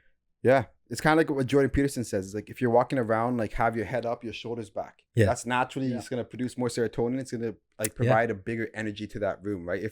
Or you could be walking down like and just your shoulders slumped, your head down. People are like, hey, like, is there someone even here? You know what I mean? But if you're walking with confidence, it's like it's just the energy, like you said. It's just that's what you're portraying. Yeah. I believe that like there's always kind of just like heat. As humans, we're always exuding heat. Yeah. We're always that's energy. And we're always exuding that. And I think there's certain things in the universe that we can't see, we can't smell it, but it exists. Yeah. And it's even crazier because like it's like, like we think we could produce a certain amount of energy with our physical selves, but our mental selves can do even more. Because like I remember me and this guy, we ran a half marathon, last year or 2 years ago? Last year. No? Last year. I don't even know. Yeah, maybe 2 years ago. We ran a half marathon. Yeah, because we did Tough Mudder last year. Yeah. So 2 years ago, half marathon, 22 point something kilometers, 22.3 or whatever it is. Yeah. My point is like we're running, your body shut down. Like when you're running, you feel like your ankles are about to give out. But then your knees, everything. You just use your mind and you're just like, yo, fuck that. My ankles are fine. Let me keep on going. And you finish the fucking race. 100%. Even too, like for me, it was like literally the last 2 kilometers. So it's not even that much left. My headphones die. So now at this point, all I can hear is me breathing. Right. And that's when you start kind of breaking down even more because you're like, you can hear yourself. You're kind of dying at this point. Hear yourself suffering. Yeah, exactly. And I'm like, okay, like, but then at the same time, I'm like, yo, I'm so close. This is literally, I'm right at the finish line. I can literally taste it. As I'm going by, I can hear these guys chanting, let's go. And like, next thing I know, I'm getting goosebumps on. I'm getting, my legs don't hurt anymore. And like, you just start going. And it's like that whole idea of like, you just have to kind of just dial in and like, just tell yourself like, this isn't it. Like it's not over yet. Yep. Your body will give up 100 times before your mind will ever give up. And you just got to keep on pushing. Yep. David Goggins has a saying where he goes, the actual first time you really feel like quitting, or you really feel you cannot go any further, you're only 40% at capacity. Yeah. You still have twice the amount and some. And so I remember that to myself sometimes when I want to quit. And that literally that thought process, that word track. Yeah. Boom. Takes me out of that anxious feeling. That reminds me of actually, like, it's kind of like a random reminder, but like I remember my dad, like he used to play basketball back in El Salvador. Like, it wasn't a popular sport, but like my dad used to dunk, bro. Like, he used to be like that guy, that Salvadorian, one of the only ones, right? Yeah, bro, literally, literally. Everyone's too short for that. But I remember he would be like, you boys, like to me and my two older brothers, Juan and Victor, he would be like, yo, you boys got to start doing squats. And he wouldn't count the squats until we burned. Right. And then he's like, okay, 1, 2. And you're like, holy fuck, I rated like 30, like, or whatever it was, right? Yeah. But like, yeah, it wasn't until like it really burned where he started counting. And then like, yeah, like I ended up dunking. I'm not a tall guy, but like in high school, I dunked, right? Because of that. Because it's like, yeah, you're not actually counting it until it burns, until it hurts. And like, and then you realize, yo, like, damn, I can do more. Because like I would have just gave up that first burn, I'm done. I'm like, yo, fuck this. I did a workout, right? But no, you got to persevere and push through it. Yep. Yeah. Pushing through that burn feeling, that moment where you want to quit, is literally the difference between winners and losers. Yep. The losers will stop. The winners just find a way to keep going. Yeah. That's literally the difference. real sickos. And you're naturally building like a muscle for that. Yeah. Like a callus. Like, you know, when you work out, you Yes. get calluses. Yeah, like going through tough moments. Like that's why like Joe Rogan does ice baths every morning, right? Or cold plunges, right? Yeah. It's because you're building that callus. Like this is normal. This is normal. This is normal. All of a sudden, like it's normal. It's part of you. It's who you are, right? 100%. Yeah, absolutely. No, I totally believe in that. Yeah. And just passing on your energy to the people that you're with, the people in your crew. All it takes is one guy to start giving energy, and as long as it sparks another person, now you're gonna have all the energy you need. 100%. That's why it's important to be around like the right people, right? Yes. So did you ever find like you had to separate yourself from certain groups? Yeah, I believe everybody does, right? I think I've done it multiple times, right? But I also believe in loyalty, like people that are loyal to me, and I can bring them up. I think what happens is people lose track or misunderstand what loyalty is. Right? Sometimes you might think that someone's loyal when they're not. And those are the people that the rats and the weasels is where you have to exterminate. It's a good way of saying it. Yeah. That's who you got to get rid of. Yeah. And so, you know, I think that's who I really paid attention to is like people's behaviors, what they say about you when you're not there. That's really what's important to me. And so yes, I definitely have distanced myself from certain people. I'm still nice. I'm still cool. I don't have any bad blood, but I just can't spend time around you. My time is way too valuable. Yeah. My energy is way too valuable. I cannot. I need to exude my energy around guys like you who actually expand my energy back, right? Not people that take away from it. Yeah. But I appreciate what you said in regards to like loyalty, because like I feel like we can all like relate to that, right? 100%. Like just being like empathetic towards people and understanding that, you know, people can grow. You don't gotta cut them off completely. You know what I mean? Like just because they're not doing what you're doing doesn't mean you gotta be like, oh, you're bad for me. It's like, no, like share your experience. If you see them growing a little bit, that's great. You know what I mean? Like you rather be that person like watering the flower than to not even like consider that, right? Yeah. And I think even too, it's like if they're gonna be the absolute best at whatever they're doing, that's something to take like in account also. You know what I mean? Like a lot of us are thinking, oh, like we all have to be entrepreneurs. It's not the reality of life. You can't have everyone be a leader. You also have to have people that like a help out, like who make the system work, right? Yeah. But one thing is though, it's a tight line though. You know what I mean? It's a very tight line because it's also sort of what is it? What do you say? Narcissistic. Yeah. It's also narcissistic to think that you can save somebody.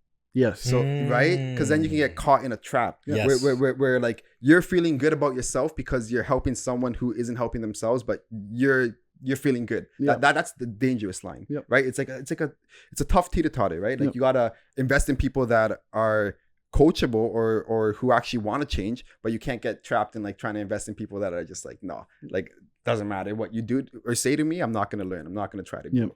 Right? I think that's actually a very wise point. Is it's actually narcissistic, therefore an insecurity that you're trying to mask when you're trying to like fix them. Yeah, sometimes 100%. You do that, right? And so you have to be super mindful of yourself and pay attention to yourself. And I think that goes back to like the whole point of like pay attention to your actions because other people are very similar. So you're like and you will do things like you may see negative things from other people and you do them yourself. So you need to pay attention to yourself and find out what those are, because sometimes it's a narcissistic act to think that you could just change somebody. Like they're just not your person, man. Straight up. And move on. And like everyone else is like seeing that. They're like, oh, like, wow, you're helping this person out. Like, you're such a good person. That's feeding your ego, your ego. I'm a great person. I'm saving lives. But you're like the biggest whale in your pond per se. Like, that's not the pond you're supposed to be in. Like, you're not supposed to be like that person. Yeah, go out to sea now. Yeah, right? Go to sea. Go. Swim with the sharks. Yeah. See if you survive, and most of the time you will. It's just I think changing environment's a big thing too, right? 100%. Yeah. And like one question I want to ask you, and I remember like we were on the Zoom call like last week or 2 weeks ago, and I'm like, I have a couple questions I ask people. I'm not gonna tell you now. Remember? Yeah. So I guess like my one question is, you as a little kid, right? Would you be proud of the man you are today? Yeah, I would be. Mm-hmm. Yes. Yeah. But however, I would also, let's say if I was younger and I was able to pay attention to what I do 24/7, I'd be like, dude, you shouldn't be doing that. Mm-hmm. There's a million things that I do that I could do better. So I think there'd be a lot of that. But I think I think that there would definitely be a sense of like, good for you. You're doing a lot of the right things. Yeah. You have the right intentions behind you. But man, I'm a human that gets caught scrolling on TikTok sometimes, man. Mm-hmm.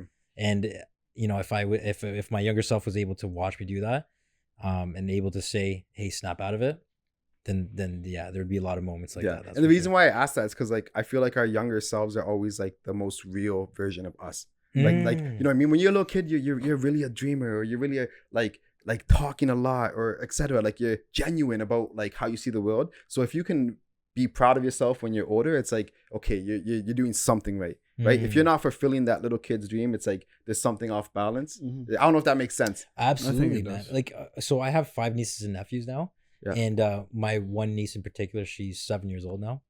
But like in general, just kids have like this ability to like just see the world and like almost like for what it is. For what it is. Yeah, for what it is. Yeah. Yeah. Like my niece has an amazing ability to like just call BS bullshit. Yeah. Just call bullshit things, man. Like I remember one time this is my favorite story. This is my favorite story where there was a time where I can't remember what it was exactly, but I was trying to explain something to her. So I'm trying to like be big uncle, explain something to her. This is how this works. And like literally, like she didn't even know that I was about to explain something to her. 2 seconds into me speaking, she just gives me this big yawn. Like a big, like, a nasty, like, yawn. Yeah. And I was like, okay, all right. Like, I was just acting out of ego. Yeah. Okay. You know what I mean? Yeah. Kids have that ability to call you out on the BS. Yeah. We have somebody at the office that's relatively new. Her daughter has that talent. And it's just so interesting seeing her interact with people in real life. She just, like, without trying to or without meaning to, she calls adults out on their BS. Yeah. And the adults that continue to do that, just it goes over their head. Mm-hmm. Right? You see it all the time. They don't pay attention to like the value of paying attention to how kids act. But like, it's interesting how kids work that way. Yeah. It's super interesting. And like younger siblings or younger cousins, like you see that, right? You see that, and then you start to realize, oh shit. Like, and like even myself, I remember my mom would be like, I would drop you off, like she would work, my mom would work, and then she'll drop me off at my aunt's house, her younger sister, right? And she'd be like, you were always a good boy, but the biggest complaint was you talk too much. and then I think about this now, and it's like episode 91. Right. So it's right. So it's just like, like, okay, like I am talking a lot, but I like to talk. Yeah. Right. So it's one of those things where it kind of just, it's weird. It's weird, but I love asking that question because it's one of those things where I feel like a lot of our guests resonate with, and they think about it like, oh fuck, like, okay, it has some meat to it, And I love also 100%. Too, is like you even said yes, but then you also kind of pivoted back. That's what you'll see from each guest to guest to guest. Some will be able to say just yes right off the bat, which is super amazing. Like, if you're at that point, awesome. But it's also really cool to see when somebody has to take the deep thought, say yes, but then also rethink and say, but is my story done? Is like that little kid still happy or is he not happy fully because the story isn't done for myself? Exactly. Because we're not. And we're not perfect. We never will be. No. And so there's always leaks, man. There's always... Yeah. Today, I really feel like I killed it today. I did really well with the insurance stuff, and I looked at some deals for real estate as well, and I just felt really good about that. Looking at some flips and things like this actually, and so but there was moments, and I was telling you guys this before we got jumped on the pod. The fact that I was thinking about how I was going to be on the pod got me out of it sometimes. Yeah. But there's a lot of times where I'm like on TikTok scrolling, mindlessly scrolling. And even if it's 25 minutes, like that's a 25 minutes of wasted energy and time that I will not get back. It's gone. I just wasted it. You know what I mean? So I value those. And so I think that, if my younger self was looking at that, like, dude, you just wasted 40 minutes scrolling on TikTok. Like, how do you feel right now? Do you feel any better? Yeah. I know you don't. Yeah. That's the reality of it. But if you would have closed the deal, Yeah. if you would have if you would have called somebody and figured out what kind of insurance need they have and closed the deal, you would have felt great right now. And 40 minutes is a lot of time to be doing that. Yep. I'm feeling great for 40 minutes. I remember when iPhone came out with their how much time you're spending on the phone. I was like, holy shit, bro. What am I saying? Yeah. Like, what am I doing? You know what I mean? What am I doing, man? Yeah, it really exposed you. It slaps you right in the of reality face. for sure, right? It's a little bit tough for us because like I communicate a lot for my business on my phone. So it's hard to like figure that out. But I do know anytime I spend on TikTok is really wasted. Like, especially because I don't post on TikTok. Yeah. I know I need to. I know I want to. But 99.99% of the time I spend on TikTok is just scrolling. Yeah, they always say like you have to on those social media apps you have to be the producer, not the consumer, right? Yeah. So like like use it to your advantage. Like promote your business, promote like what you want to do, but like don't be consuming it, right? And I'm guilty. We're all guilty. Yeah. Everyone's guilty. Even you, mother. Yo, you guys are literally watching right now. Yeah. You better be doing something while watching this. Yeah, you better have this laying on your bed while you're cleaning your room. Yeah, at least. But please do keep watching, please. Well, I think it's okay. Like the thing is, that's why it's tough to understand your screen time because sometimes we're actually doing things that are beneficial. Yeah. I can't completely shit on TikTok either because there's sometimes where I learn something cool. You know what I mean? You get a good laugh, honestly. Like a good laugh does go a long way too. Because you're only human. Yeah, absolutely. Yeah. It's it's just that I think also too that we can get caught. We can get caught with our pants down because we're also looking for that. Yeah. I remember that time I had a good laugh or I learned something cool. So let me go on TikTok and find that again. Yeah. And you mindlessly scroll until you find something. Yeah. And just you spend too much time scrolling. So paying attention to that. But yeah, sometimes you go on there and you get a good laugh. You learn something new. I mean, I hope we're providing value here so that people learn from our podcast here. And that's what it's about. So yeah, listen to the podcast and get something from it, right? Maybe inspire somebody. That's what I hope. Yeah. Oh, definitely will. Right? I think, bro, you hit it. You hit it. A lot of things you're saying are gonna resonate with a lot of people, and like we always said, like to you especially, like the reason why we started this podcast is because there's a lot of people out there that need to hear it. You know what I mean? Like they're trapped. Like they don't have the siblings, the role models. They don't have the people in their community doing this stuff, but they tune into the podcast and they're like, oh shit, I can do this too. You know what I mean? Yeah. No, we can all do it, man. Like literally, I may think to myself, I'm the one, and I think I'm special. Although I know I'm not special. Like there's a fine line, right? Like I believe in yin and yang, black and white. Like believe you're special, but also understand that you're not shit. You know what I mean? Especially what you decide to do with your time and energy. But I believe that it's an important thing that there's so much people out there that just think so negatively of themselves. Think I can't do that or I can't achieve my dreams. Just believe that you are the one. And also understand that, you ain't shit. You ain't shit, dog. You're not special. You're only human. We all shit on the toilet. So, you know what I mean? But also remember you're special. Yeah. You are special. God made you special. Yeah. And so and they always say that about networking events is like you can go up to somebody and like you feel like you fumbled the bag. Meanwhile, that person goes home, they don't even remember you talking to you. So it's like why are you holding on to that? I'm going home like, oh fuck, I said the wrong thing. I've said the wrong thing. Meanwhile, that person's eating dinner with their wife already. Have a good night. They don't think about it. So it's kind of like egotistic to think that they're thinking about you still. You know exactly. What I mean? That's the narcissistic thing. Yeah. Like literally, like. And just think about this is where I think it's important to understand like your behavior is actually what other people's behaviors are too. Like you might be thinking that embarrassing thing you did, that person's thinking about, but that person's also thinking about the embarrassing thing that they did. Yeah. Like it's just human behavior. So what you're doing, thinking about your negative thing or your embarrassing thing, other people are doing too. Yeah. And just that understanding, then you can snap out of it. Oh yeah, everybody else ain't shit either. Yeah. All right, cool. I'm good now. all right, I gotta go back to work. Like, just get back to it. Yeah, you know what I mean? Yeah, 100%. The world's still spinning. The world's still moving. We're just a little. Don't even get me started with that one.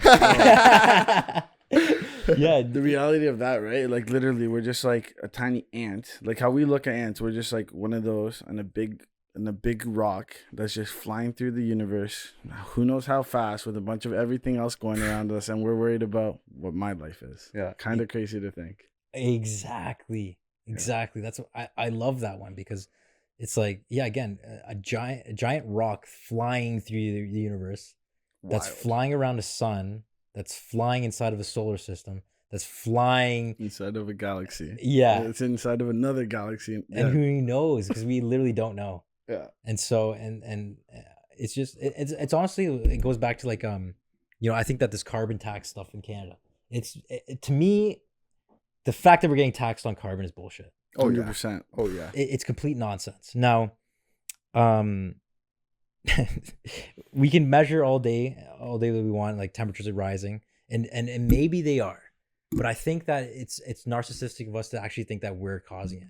100%. Like I think that I really think that there's like, it's hard to like, it kind of goes back to like, okay, so we're so worried about that embarrassing thing we did, yet right now as we speak, there's like a horde of wolves tearing apart a deer somewhere. Yeah.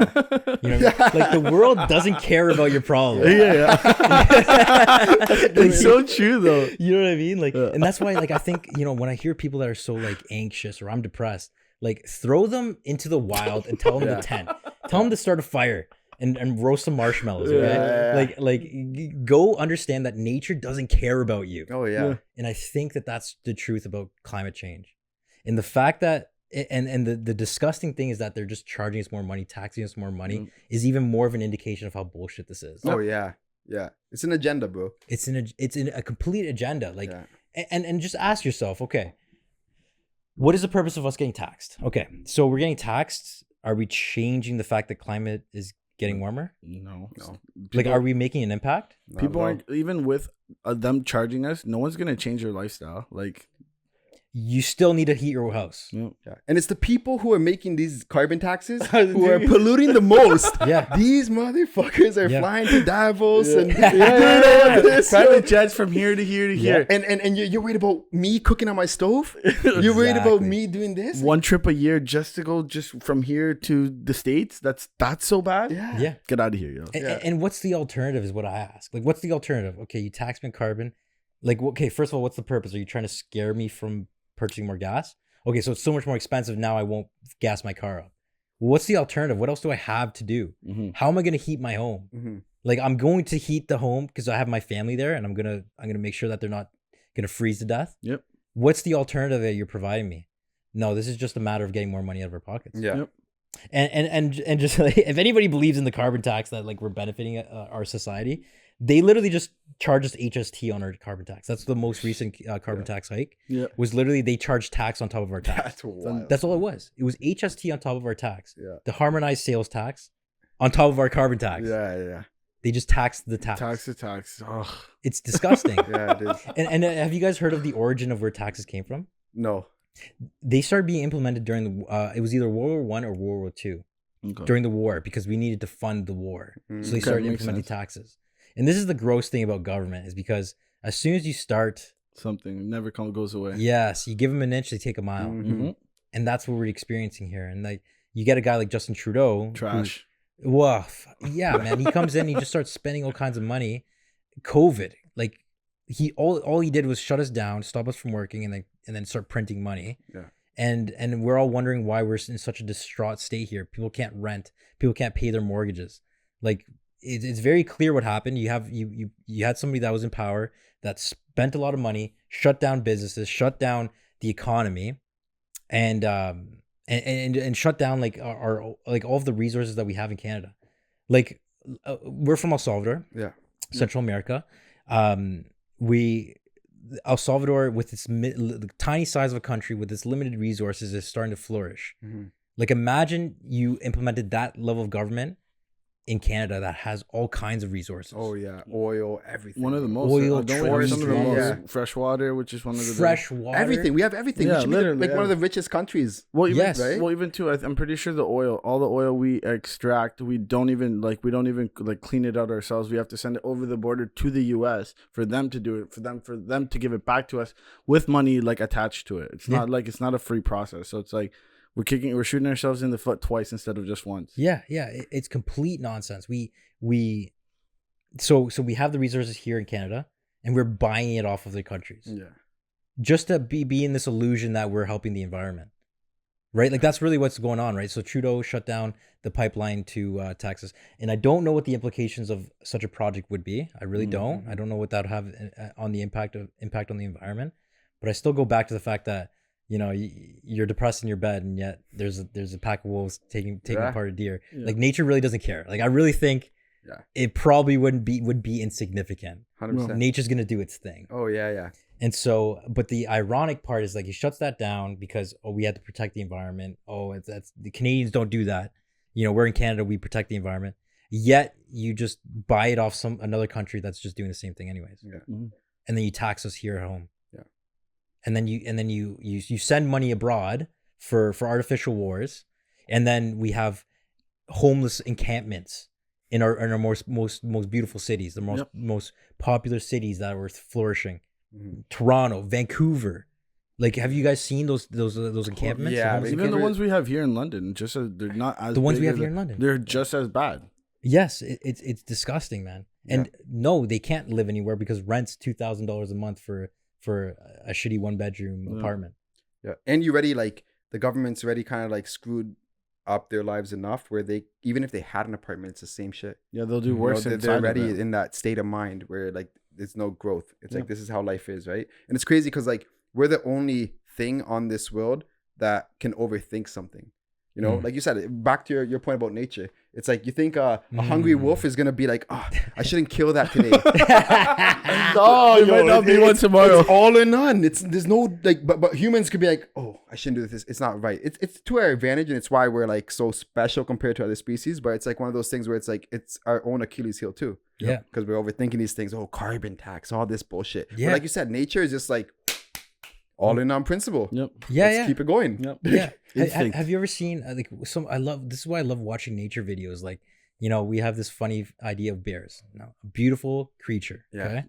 It's a beautiful. Beautiful, yes, but it's beautiful look from a distance. Yeah. Thank God we have cameras. Yeah. But then we have teddy bears. We have the polar bear Coca-Cola ads. Yeah. We got the teddy bear on the peanut butter. Yep. Right. We have this idea of bears. That thing will tear you apart. It's gonna hold you down and just bite chunks out of you. Yep. And you're not gonna be able to do a goddamn thing about it. And it's gonna hear you screaming and crying and asking for pleading for your life. It does not. And it doesn't understand, doesn't hear, it doesn't even notice. He's just like, as he's chewing, he's gonna look around. He's looking for the next meal. You know what I mean? He's like, what else can I eat? And then he's taking another chunk about you, and you're yelling and you're screaming, and you're not gonna be able to move. Do anything. It's the craziest because it's one of the few animals that will literally just eat you alive because they know how much bigger they are than everything, and they know they're just like, you're not moving. You're not doing even like anything. the animals, you can't do nothing. Even the animals one chromosome away, bro. Like the apes and like the orangutans and all those guys. Like like I see some like nature videos. I'm like, yo, those motherfuckers are like us, yo. Yeah. Like literally, they're just kicking it. Yo, one guy scratching his belly, just yo, they're just like us. But then like they can be as loyal as like us. But when it comes to shove, I'll kill you, brother. Yep. Doesn't matter how close we are for the last 20 years. Yep. You're shredded to pieces. Yep. Me and my buddy are going to rip you to parts because you try to be alpha. Yep. Literally. Like, it's wild, bro. Yep. Right? I think, and chimpanzees, especially the ones that are the closest in DNA to us, I believe it's bonobos and chimpanzees. Yeah. Right? They're the closest to DNA to us.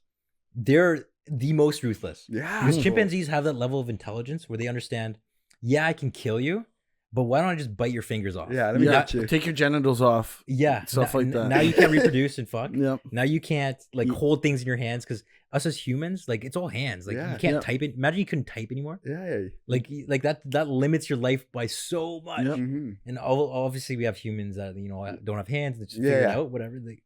Power to that. But a chimp understands, instead of killing you, I'm just gonna bite your fingers off so that you do things anymore. Yeah.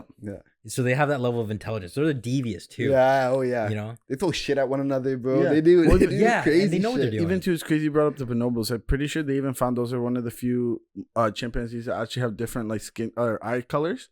So like even closer to humans. So like they found some with like blue eyes, stuff like that. So it's like interesting. It's very we're not far at all. We're not far at all from them. Man, no.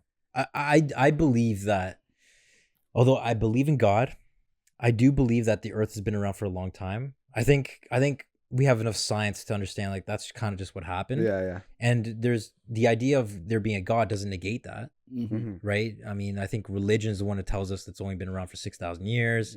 Humans lived next to dinosaurs, this kind of stuff, right? Yeah. And like it's kind of like, okay, well, we kind of understand that that's not what happened. So I believe that humans were once a more primitive ape, right? Like I think we, you know, I don't know how far back it goes, whether we came from a single-celled organism. I don't really know, but I do believe that, we didn't understand how to use technology at some point. Yeah. And we didn't understand what money was. We didn't have a concept of that.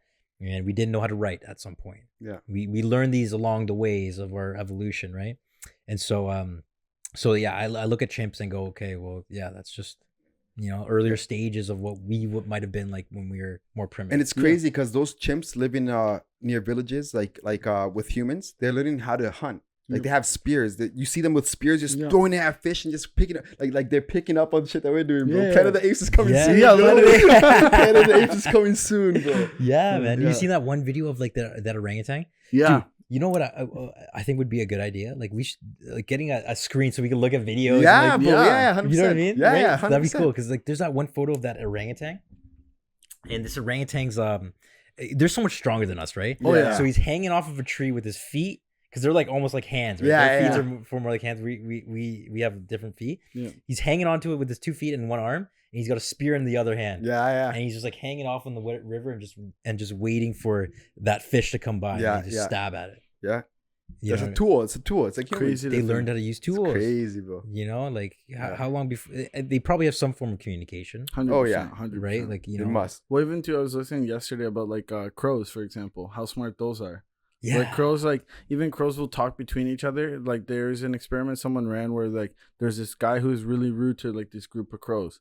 So what they ended up doing was they mimicked the mask of exactly how the guy looked to see if every time this person would come by, the crows would start yapping at each other, almost telling them like talking shit. He's here. Yeah, literally, he's here. Like, boys, pay attention. And like that's to think if those animals, they're just birds, and they say like.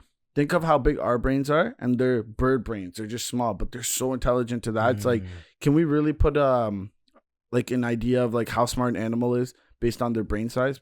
Probably not at that point. Yeah, I think that what it is the ratio of the size of your brain to the size of your body. Yeah. Right. So the bigger that ratio is, like the bigger your brain is to the size of your body, the more intelligent you are. Yeah. So like us as humans, we got like big brains relative to the size of our body. Crows are the same. Yeah. But yeah, dolphins, they have their cerebral cortex is I think 40% bigger than ours. Dolphins. Like they're so the cerebral cortex of their brain is 4 times bigger than that of ours. So right, like, and they're not much bigger than us in general, right? Yeah. So wild to think that. Yeah. I think and then there's some animals that like, you know, small brain to like big size. Yeah. Yeah, you know, and they're just not the intelligent ones. Yeah, some animals are stupid. Yeah. they just walking around. Alligators, right? Yeah. You ever seen alligators where it's like you throw those videos of like you throw a chicken into the alligator pit and they're all trying to grab them. Yeah, but they start biting each other. They just start biting each other. And the best one is the one of like so the one gator goes to snap at it, and it's another alligator tries to bite at it too, and then the alligator like retaliates, bites the other alligator's arm, does a gator roll, rips it off, and then the gator's got no arm on the one side, and he's just like looking around like, what just happened? Like, he doesn't even know, right? Like doesn't comprehend that you just lost an arm. Yeah, it's just like, this is life. Like that's wild. Like they're just dumb, right? Yeah. And you see it in them, right? Like chickens too. Chickens are almost like little robots. Have you ever like seen chickens like interact and walk around? Yeah. It's almost like they can't see you. Like they see that there's something there, but they don't really know what it is. Yeah. And they just ignore you because they're just looking for, or they try to stay away from you because you're just big. They can't eat you, and they're just walking around looking for bugs. That's all their brain's programmed to do. That's all they can do. Yeah. It's like a bizarre thing. It's wild, bro. Yeah. Animals are bizarre. And we think we're special. Like there's so many different types of animals and this and that. And they can and if we were just left out with nothing, no clothes. But guess what? 90% of them are taking us out. Oh yeah, but we're all floating in this rock in the galaxy together. You know, like that's it. And it's gonna keep going, man. Taxes on the car. Give us the carbon tax and increase as much as you want. The rock is still gonna keep rolling. Yeah. And if one day, God forbid, another giant rock comes in our trajectory and smashes into us, none of this matters. None of that. None of it mattered that you're depressed or that Justin Trudeau is taxing us on the car. 100%, brother. But yo, is there anything else you want to like, I guess, share with our audience or kind of like promote on your end? You know what, man? I think it's tough, man. I think just waking up in the morning, truly being grateful is the first thing. I think. I just want to say like. We're all going through hardships, no matter how it is. You know, like some people might look at me and think like, because I'm dressed in a dress shirt and I got all my things together, but like I'm just another human, just like anybody else. And truly, just believe that you're special. Like truly, just believe that you're on this earth and there's a plan for you and that you're meant to do special things. Ground yourself. Don't remind yourself that you're actually you're not shit. Like, you know, you're not special, but understand that there's a plan for you. And so keep doing that. Keep going on your path, and your dreams do matter. We all have dreams. We all have dreams that we think about, and those matter. They're real. Write them down and make them real. Speak them out and make them real, and just follow that, man. Follow that, and it'll give you purpose. And keep fighting through all the hardships, because there's a good side, and the hardships are good for you. Yeah, you need them. Yeah. If life was easy, you know, there would be no happiness. Yeah, it's like that famous line, easy things don't come good and good things don't come easy. Yeah. Exactly, right? Like there is no light without darkness. So you need to have those dark moments in order to have the light. 100%, bro. And like we'll make sure to add all of like your Instagram handles, anything like that you want on the show notes, bro. And I just want to say like straight up, bro, like this is one of my favorite podcasts. Same, bro. It's 91 episodes, bro. I'm telling you right now, this is one of my favorites, straight up. And, I appreciate that, man. I'll say that in front of everybody. I don't care, bro. This is fun as fuck. Dude, honestly, man, we got a bright future ahead of us. Yeah. We got more to come. I want you guys on my podcast. 100%. Yeah, let's go. And dude, let's just crush it, man. Let's do it. Let's enjoy the process, and we're meant to do great things. Even to you said we haven't even known each other a full year yet, so like the future's mad bright. Yeah, trust me, bro. Trust 100%, man. And trust me, we're gonna meet more amazing people. Yeah, you know those people that you dream of. I dream of meeting Bukele. Yeah, I dream of meeting Bukele. The president of El Salvador, doing crazy things, because I truly believe he's doing amazing things. Oh yeah. And you know, I truly believe that I'm going to meet Patrick Bet-David, Joe Rogan. These are people that I dream of meeting and doing amazing things with. Yeah. And so we've met each other. It hasn't even been a full year, and there's already beautiful things, beautiful sparks aspiring from that. And yeah, man, I think we're going to meet even more amazing people in the future. 100%, bro. Man. And yeah, for all those who tuned in and listened the whole way, thank you guys so much. We treated you guys with this episode. You know, I'm sure you guys took a lot from it. And make sure you like, comment, and subscribe. And yeah, that's all we have for today. Right. Peace. Later, guys.